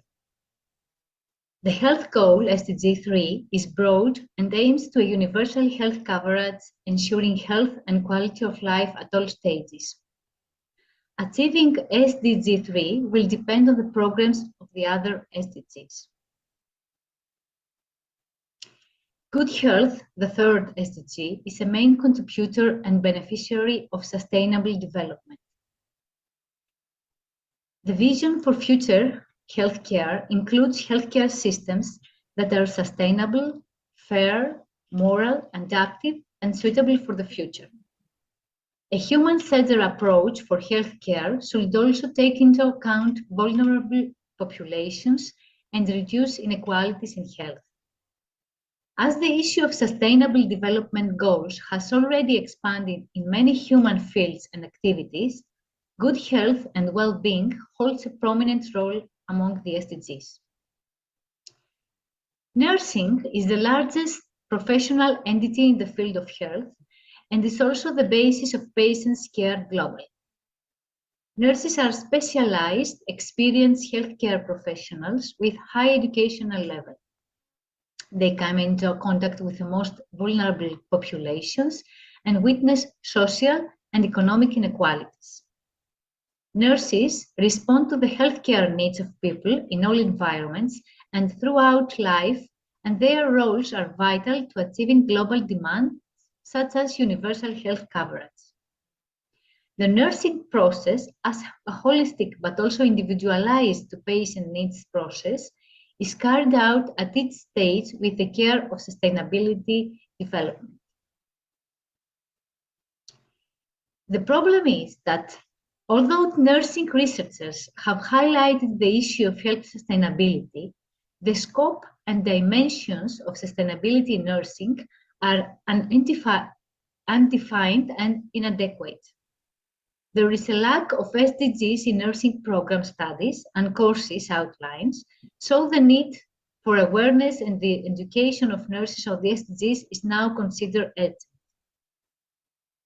The aim of the study was to present an example module of student-driven learning activities through the CARE methodology in Fundamental of Nursing Science, the basic nursing science course for the implementation of SDGs.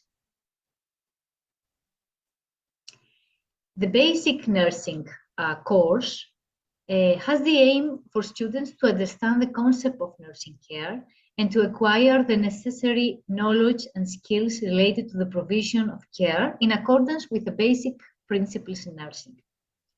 The introduction and training of the SDGs should be done with the use of student-driven learning activities through the CARE methodology.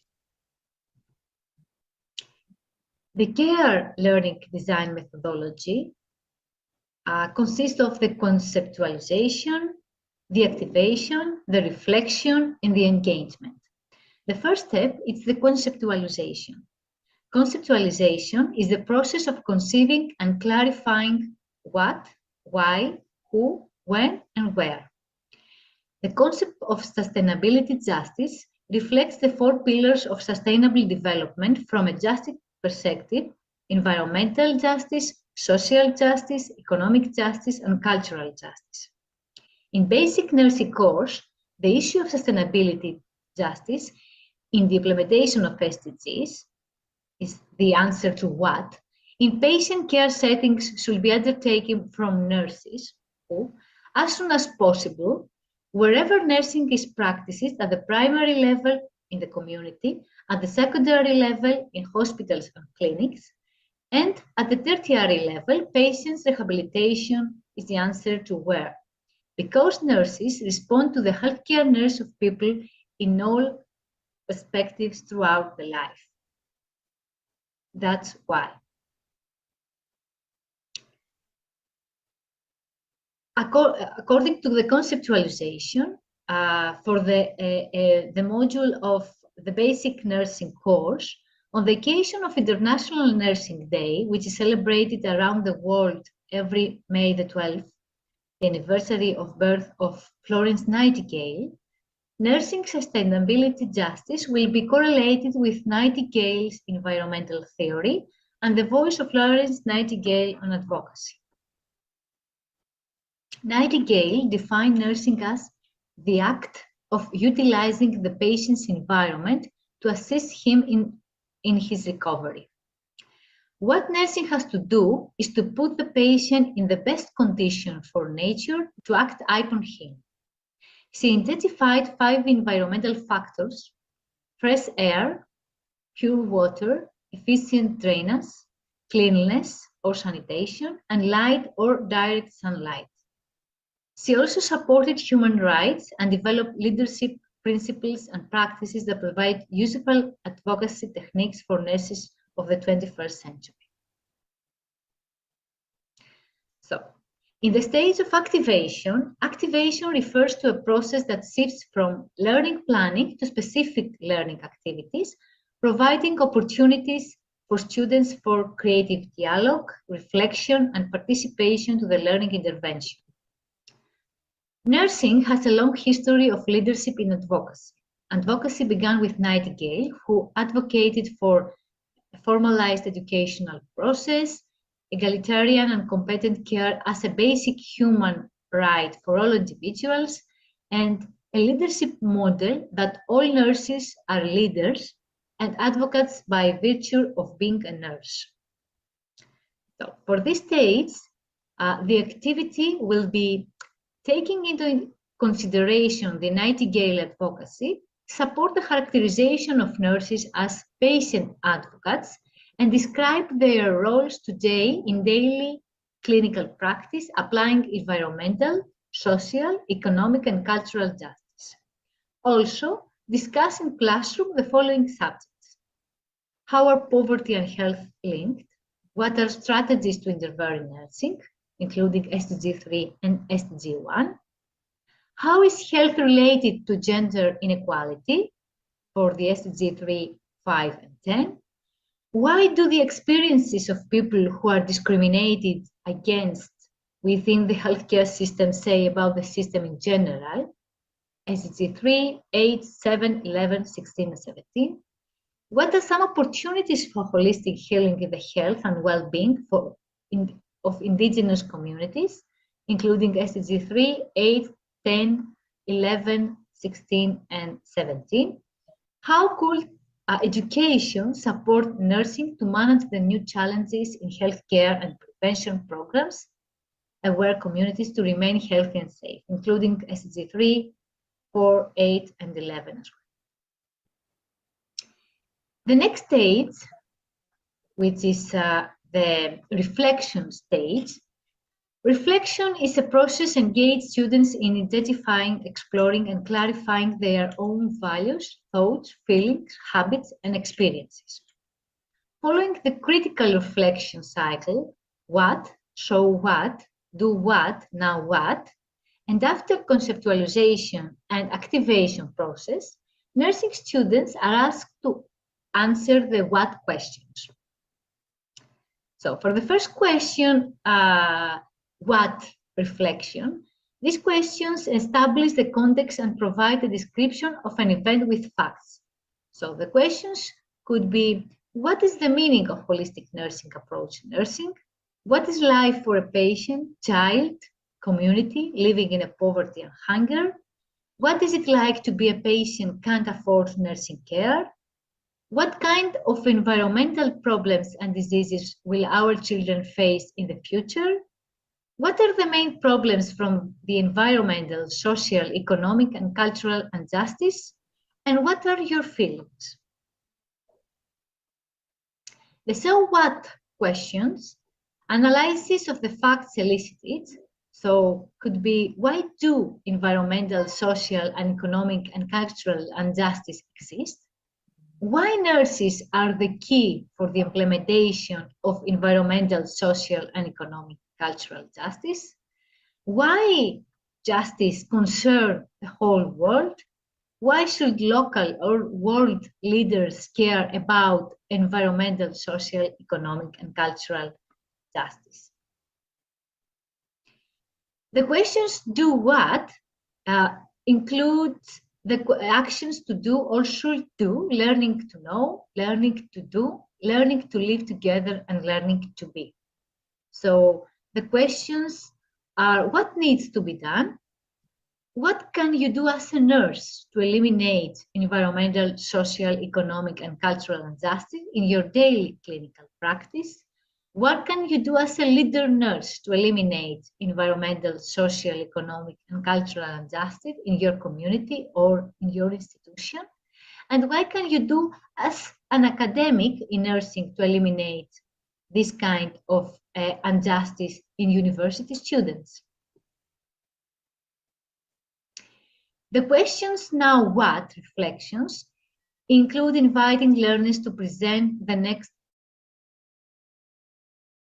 focus. For example, how can you reclaim your knowledge and experience to make the world a better place to live through nursing care? How can you support, protect, and defend your patients against environmental, social, economic, and cultural injustice? And what other work should be done to eliminate this kind of injustice? The next step after the reflection questions is the engagement. This last step goes a step further and connects the knowledge with the practice. It includes the behavioral engagement, the social emotional engagement, and the cognitive engagement. In behavioral engagement, students learn to give and learn to do. Nursing students are able to include health-promoting behaviors in their daily routines. They are able to plan, implement, evaluate, and replicate strategies that promote health, including sexual and reproductive health and well-being for themselves, their families, and others. Perceive when others need help and seek help for themselves and others. Publicly demand and support the development of policies promoting health and well-being, and propose ways to address possible conflicts between the public interest, offering medicine at affordable prices, and private interests within the pharmaceutical industry.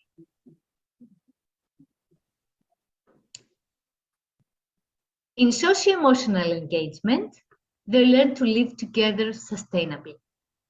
Nursing students are able to interact with people suffering from illnesses and feel empathy for their situation and feelings, communicate about issues of health, including sexual and reproductive health and well-being, especially to argue in favor of prevention strategies to promote health and well-being, encourage others to decide and act in favor of promoting health and well-being, create a holistic understanding of a life of health and well-being, and to clarify related values, beliefs, and attitudes, develop a personal commitment to promoting health and well-being for themselves, their family, and others, including considering volunteer or professional work in health and social care.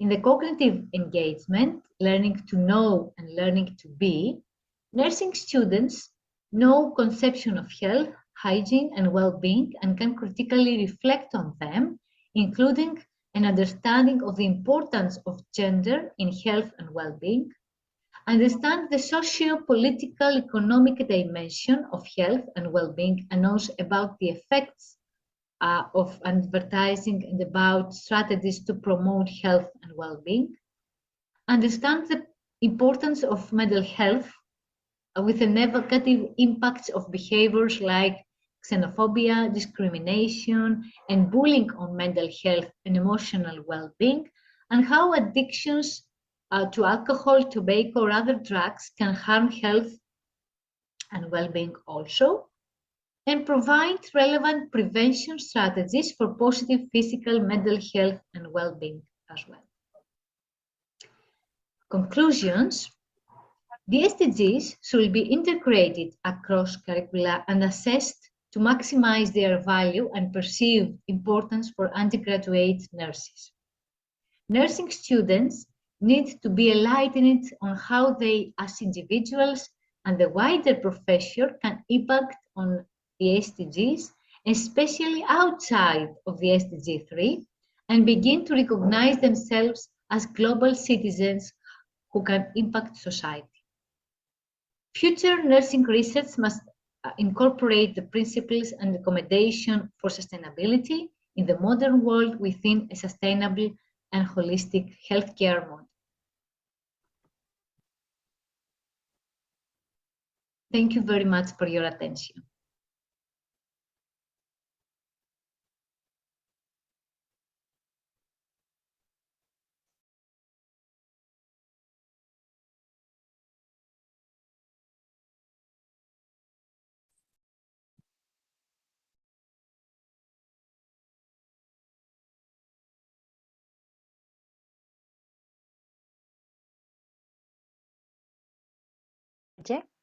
My name is Siti Rohmah Projosasmito, a representative from Universitas Gadjah Mada as one of the ICT-EFS partners from Indonesia.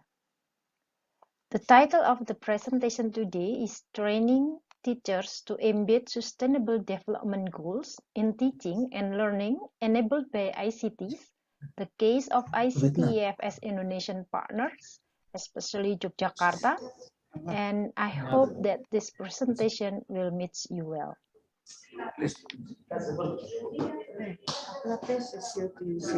As a background, we know that United Nations in 2015 declared 17 issues right welfare to all the people in the world. As we all notice, to achieve these goals, we need to work together, hand in hand, to make it happen. Education for Sustainable Development, or ESD, is vital to the 2030 Agenda for Sustainable Development.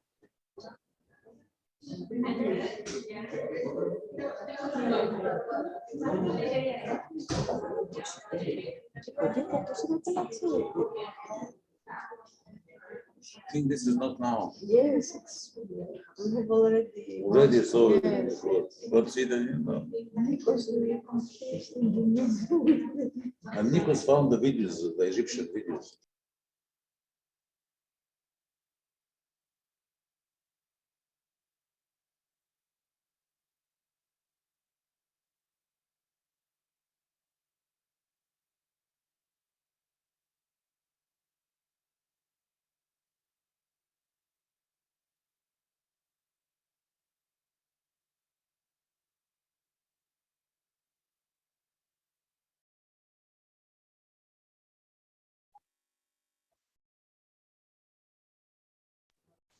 Sorry for the interruption. We had some problems and we're trying to solve them. We have a missing presentation from the morning session, and that's why we are waiting the technical staff to deliver it in order to close the afternoon session. So be patient.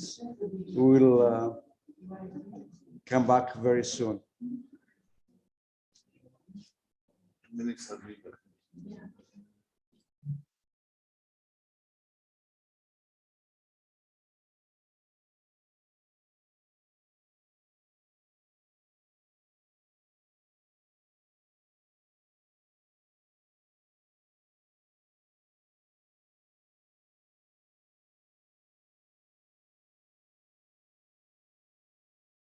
The paper which was submitted to be public in the proceeding conference, entitled Training Teacher to Embed Sustainable Development Goals in Teaching and Learning, enabled by ICT, focus on the process of making participatory video.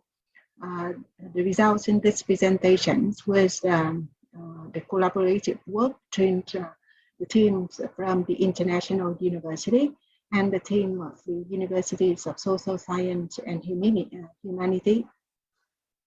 We both are member of the Vietnam National Universities in Ho Chi Minh City.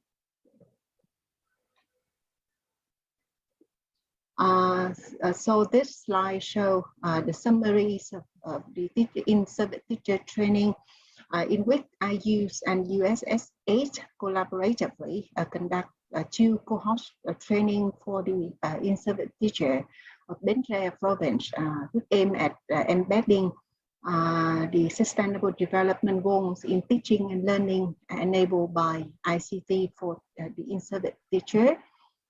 So the training was designed with one of the major outcomes, which was the capacity to make a participatory video of the participants.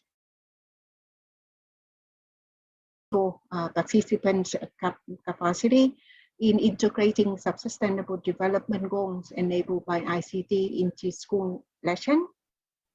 At the results, there was 211 school teachers which cover all school level from primary to secondary to high school, were trained by the trainings of cohort 1 and cohort 2.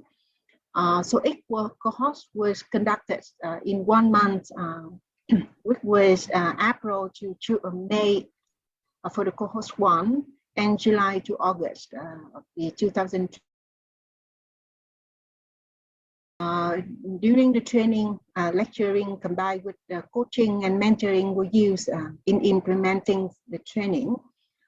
So at the results, there was 105 participatory video and 105 lesson plans integrating SDG developed by participants after both training was submitted to the training organizer. So here I would like to present the need for this kinds of trainings in Vietnam. Being recognized by several researchers, Vietnam is considered as a country as high risk of the effect of climate change. In addition to several other environmental pollution, such as air pollution, water pollution, and pollution from other production sector in the country.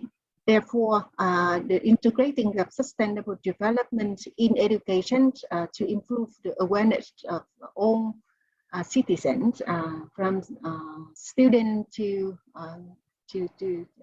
people, and then later transfer to their family and to their community, recognize that can support the sustainable development of the country. And the results of studies of Nguyen in 2018 emphasize on the applications of the concept of education for sustainable development, depending on the specific situations of each developing country. So therefore, the contents of the training need to be specialized depending on the specific situations of the particular country. And other results from the research with the geography teacher in Vietnam in 2016 found that teacher perception regarding the education for sustainable development in Vietnam is different with the ESD dimension proposed by UNESCO, when these dimensions do not entirely cover all ideas of the Vietnamese teacher.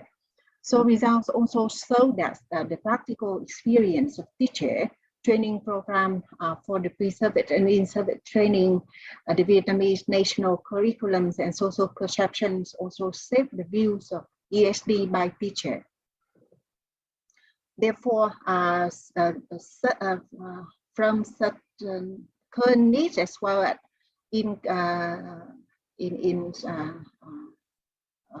appropriate to the project objective.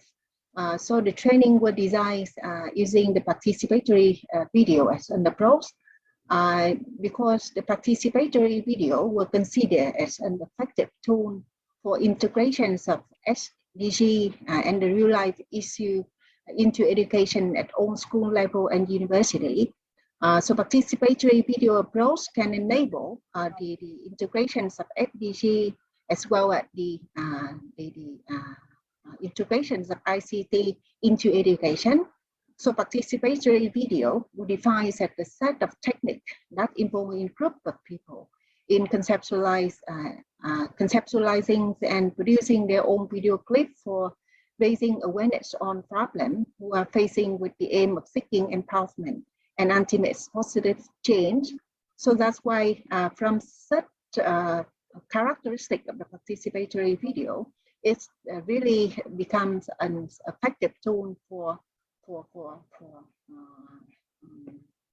specialized SDG of the particular community. So participatory video would develop defined by several studies. Participatory video would develop in opposition to the traditional documentation film approach, in which people marginalized by the dominant culture were filmed and disseminated by outsiders. So then participatory video enable the voice of own group of the related stakeholder of the community. So just further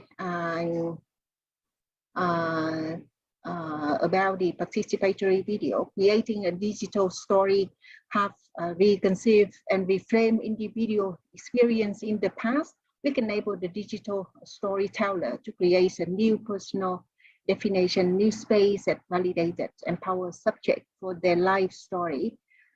So it's really relevant, and we set at the target of the training.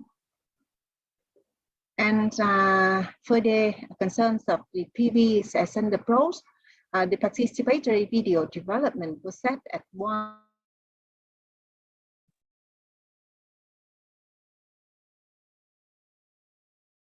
The related terminology involving SDGs in curriculum, pedagogy, then finally the participatory development become the main outcome. So with target to facilitate integrations of SDG and ICT in the school lesson. The 4 stages of PV development methodology that been delivered by the project coordinator for trainings of in-service teacher to embed the sustainability into their course was applied, including 4 stages: pre-planning, planning, productions, and dissemination. And the 14 detailed steps in total were followed by all of the group. At first, the PV development methodology and all of the phase and step involved was explained by trainer. Then later, the mentor along the PV development for all group. the main questions were considered in designing the training, which was how can the participatory video process be developed to inclusively engage a learner and citizen to opt for SDG, and that become the questions for design our training. So we also incorporate the 6 propositions as posed by other researchers during the design of the trainings, the designs of the training material, as well as during the process of mentoring. The 6 propositions listed here. The first, ensure inclusive participation and active engagement during PB group forming and building. And the second propositions define the role played by all those involved in PB development and implementation process. The third proposition develops attainable objectives for PB that show the concrete relevance SDG. The 4 propositions elaborate the sustainability issue and SDG included in the PB objective. And the 5th, enable horizontal scaling through communities involvement and intergeneration participation, participatory learning and action.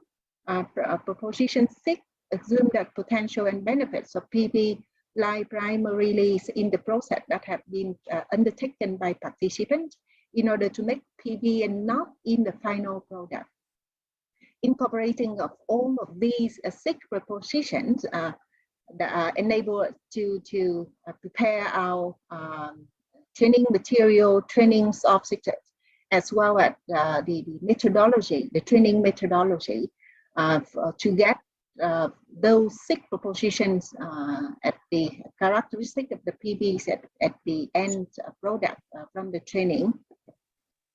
So the training objectives been designed, which have been taken into account the questions for setting up the training objectives, which was how can participatory video process be developed to inclusively engage learner and citizen to opt for SDG.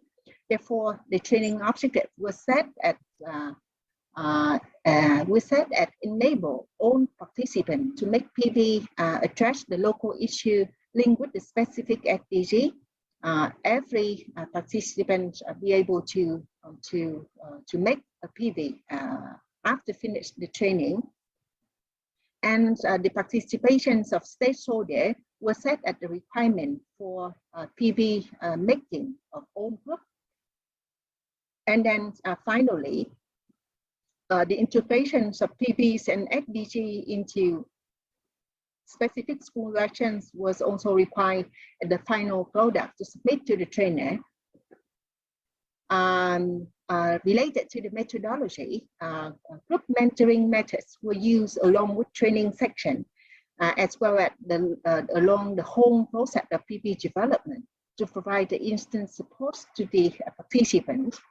The group were formed with the in-service teachers of the same school level, with the aim to better facilitate information and experience exchange of teachers during their participations of the training. So it's, we have made group of 6 to 8 in-service teachers mentored by 1 or 2 universities trainer. The roles of the mentor were making comments and suggestions for topic selection, data collections, as well as the video productions up to the final product. So we have been guides and recommended all of the participants to concerns and select the local issue related to sustainable development goals at the topic for PB. In addition, at the requirement from the PB assignment, the message of each PB should be clearly addressed. So the bottom-up approach was applied in identifying the issue and potential solution to the issue. The bottom-up approach accounted for opinions of the in-service teacher, the participants, as well as their related stakeholders at their community. So the training was conducted in two cohorts, which was introduced previously. The third cohort will be the in-school training by the trained teacher of the cohort 1 and cohort 2, which have been started and continues up to the end of this year. At the results, we recognize that the stakeholder approach during PB making was very diverse, including different stakeholders in the local community, including students, parents, school staff, and local people. The key characteristic of PB allows the related stakeholders raise their voice toward the topic selected. So in combination with the real local issue, bring about the emotional connections of PB to the audience. At all the real issue, the real persons, and the real connection. Along the PB development progress, each group works closely with mentor.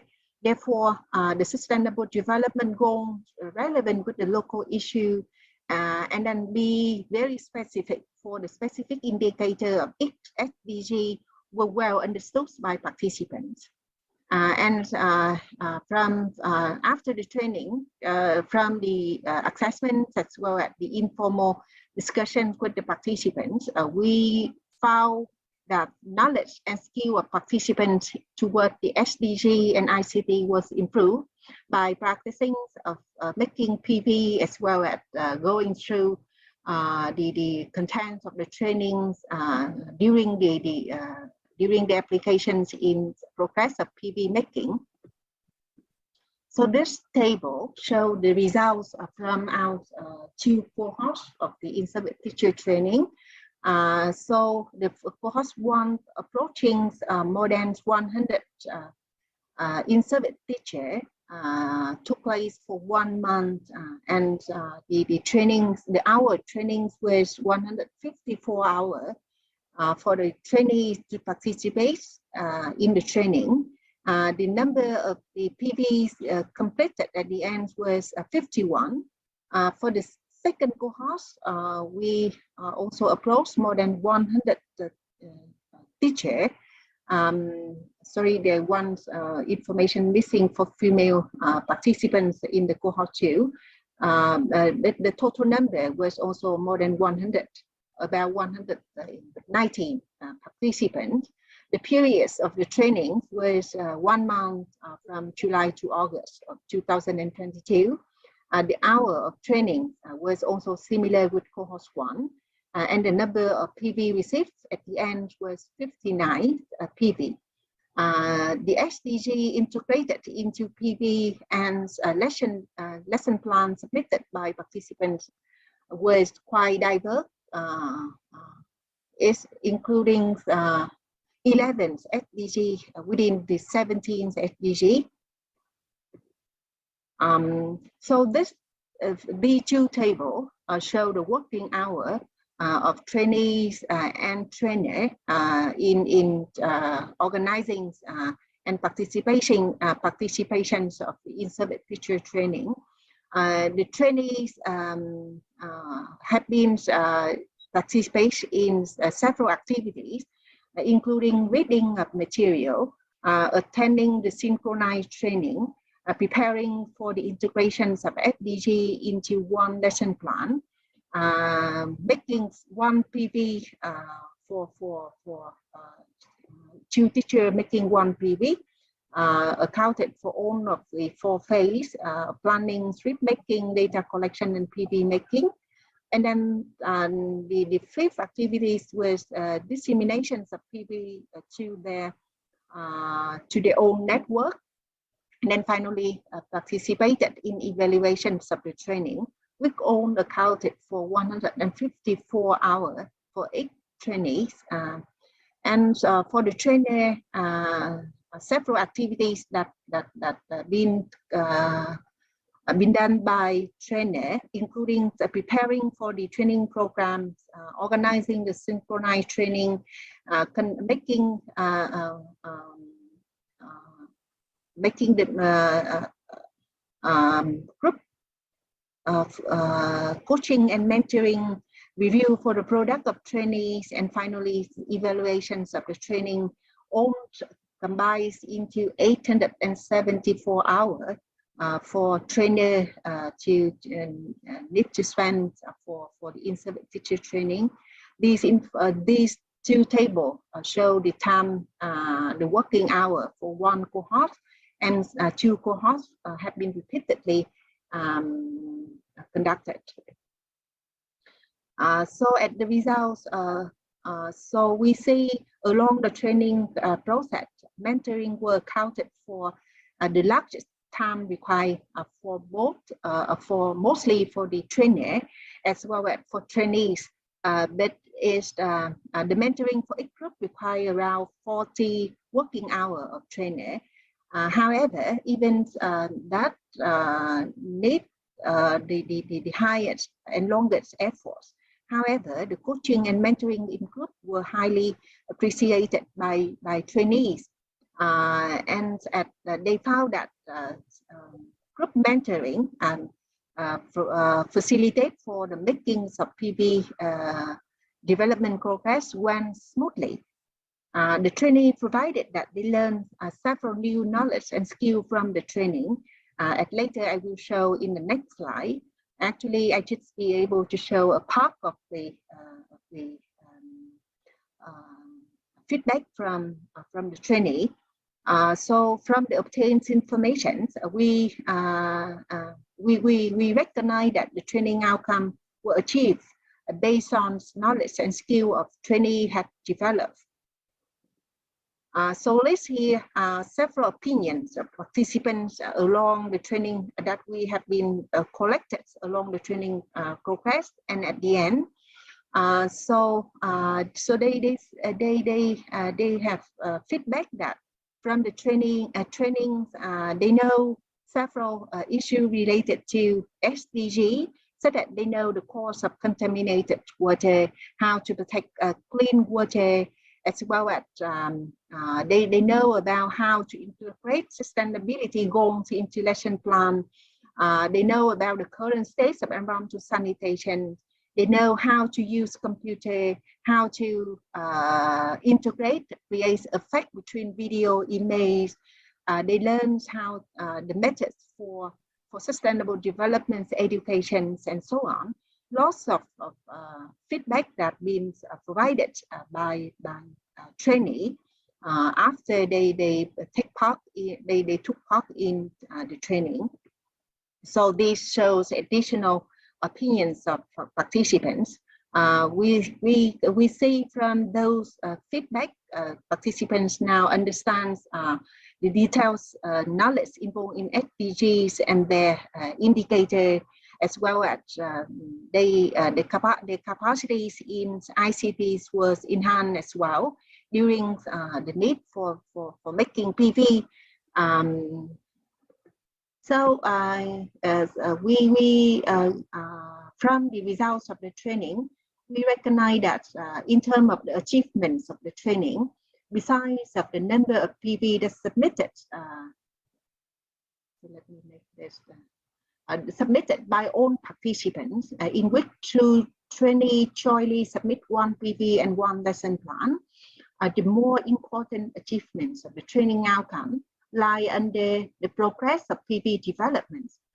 They learn along the progress of making a PV, even more than the final product. And the progress of making PV will start with the understandings of the participants on SDG. However, it was found by trainer as well as participants that to find topic for PV require understandings of target and indicator for each SDG specific for the country. In this case, for Vietnamese, for Vietnam.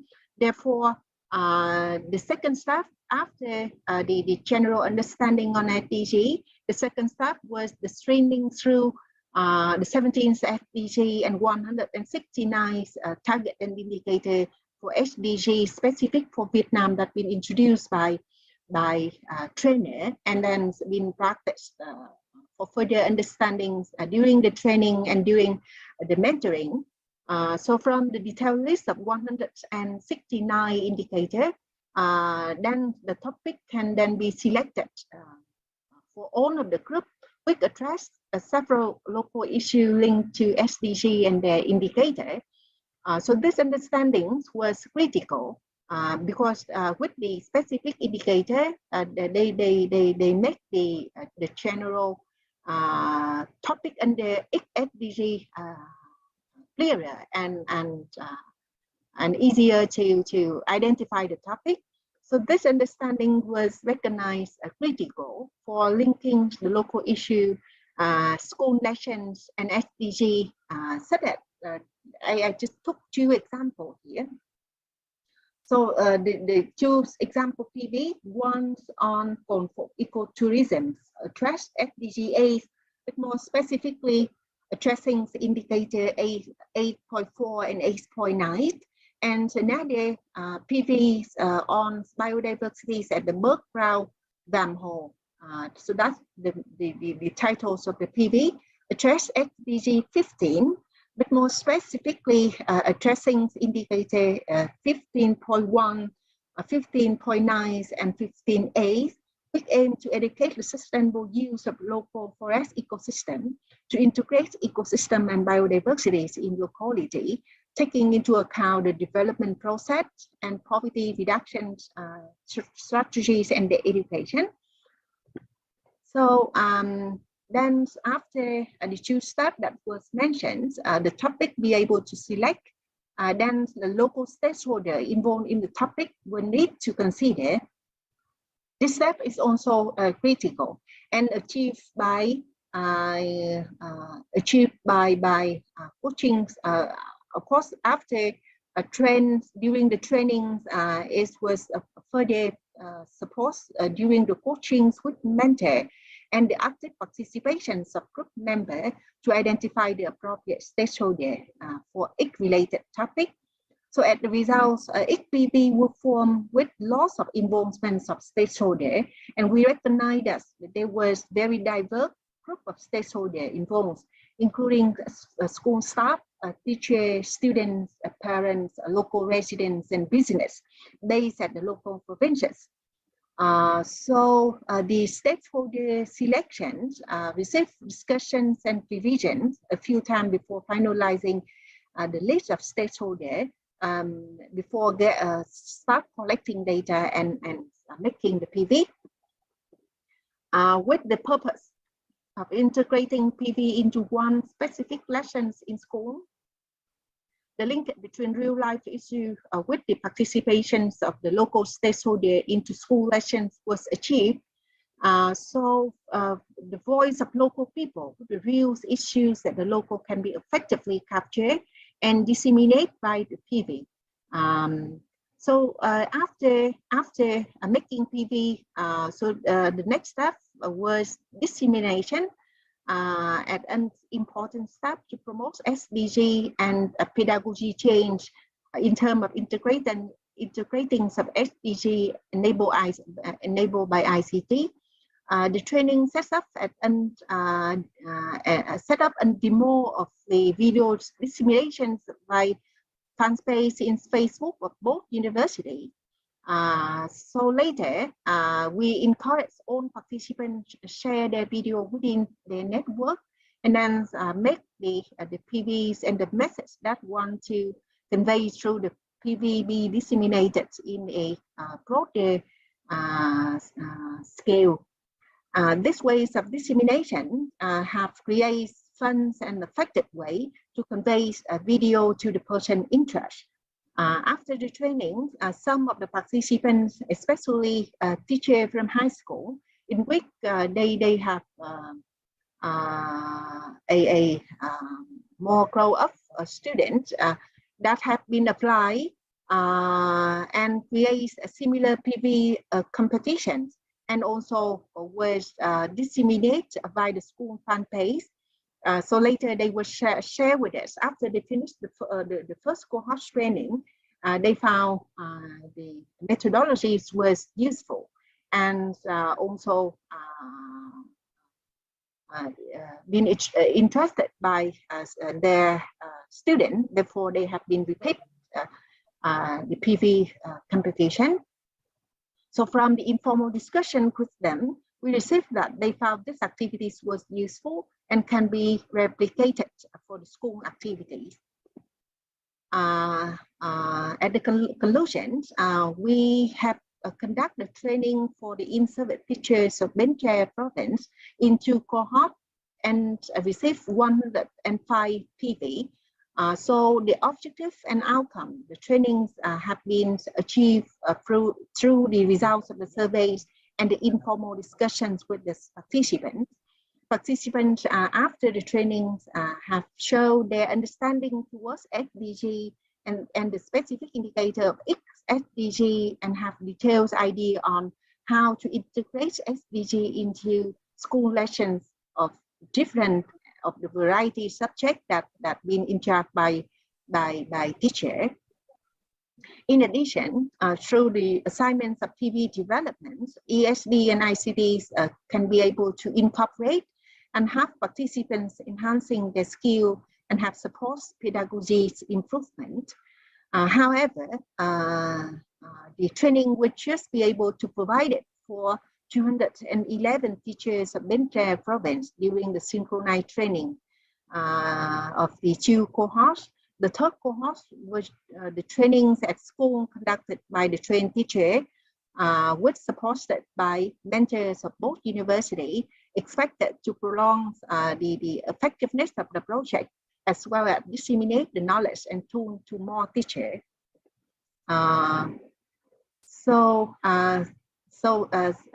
Here's some picture of the 2 cohorts. This picture was the picture for cohort 1, and here also pictures of cohort 1 with varieties of activities that have been designed during the synchronized training.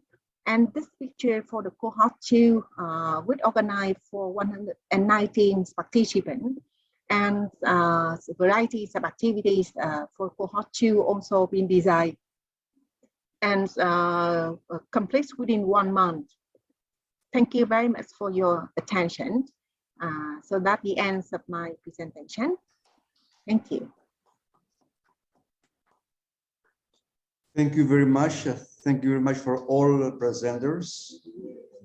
It was a long day, and due to weather conditions, we had some problems, but finally we have reached the end of this day. I don't know if you have any questions, any comments. I think everybody is tired. So let's hope that tomorrow the weather will be better.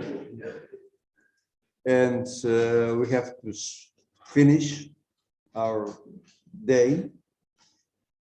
And thank you very much for attending this session and for your own contribution.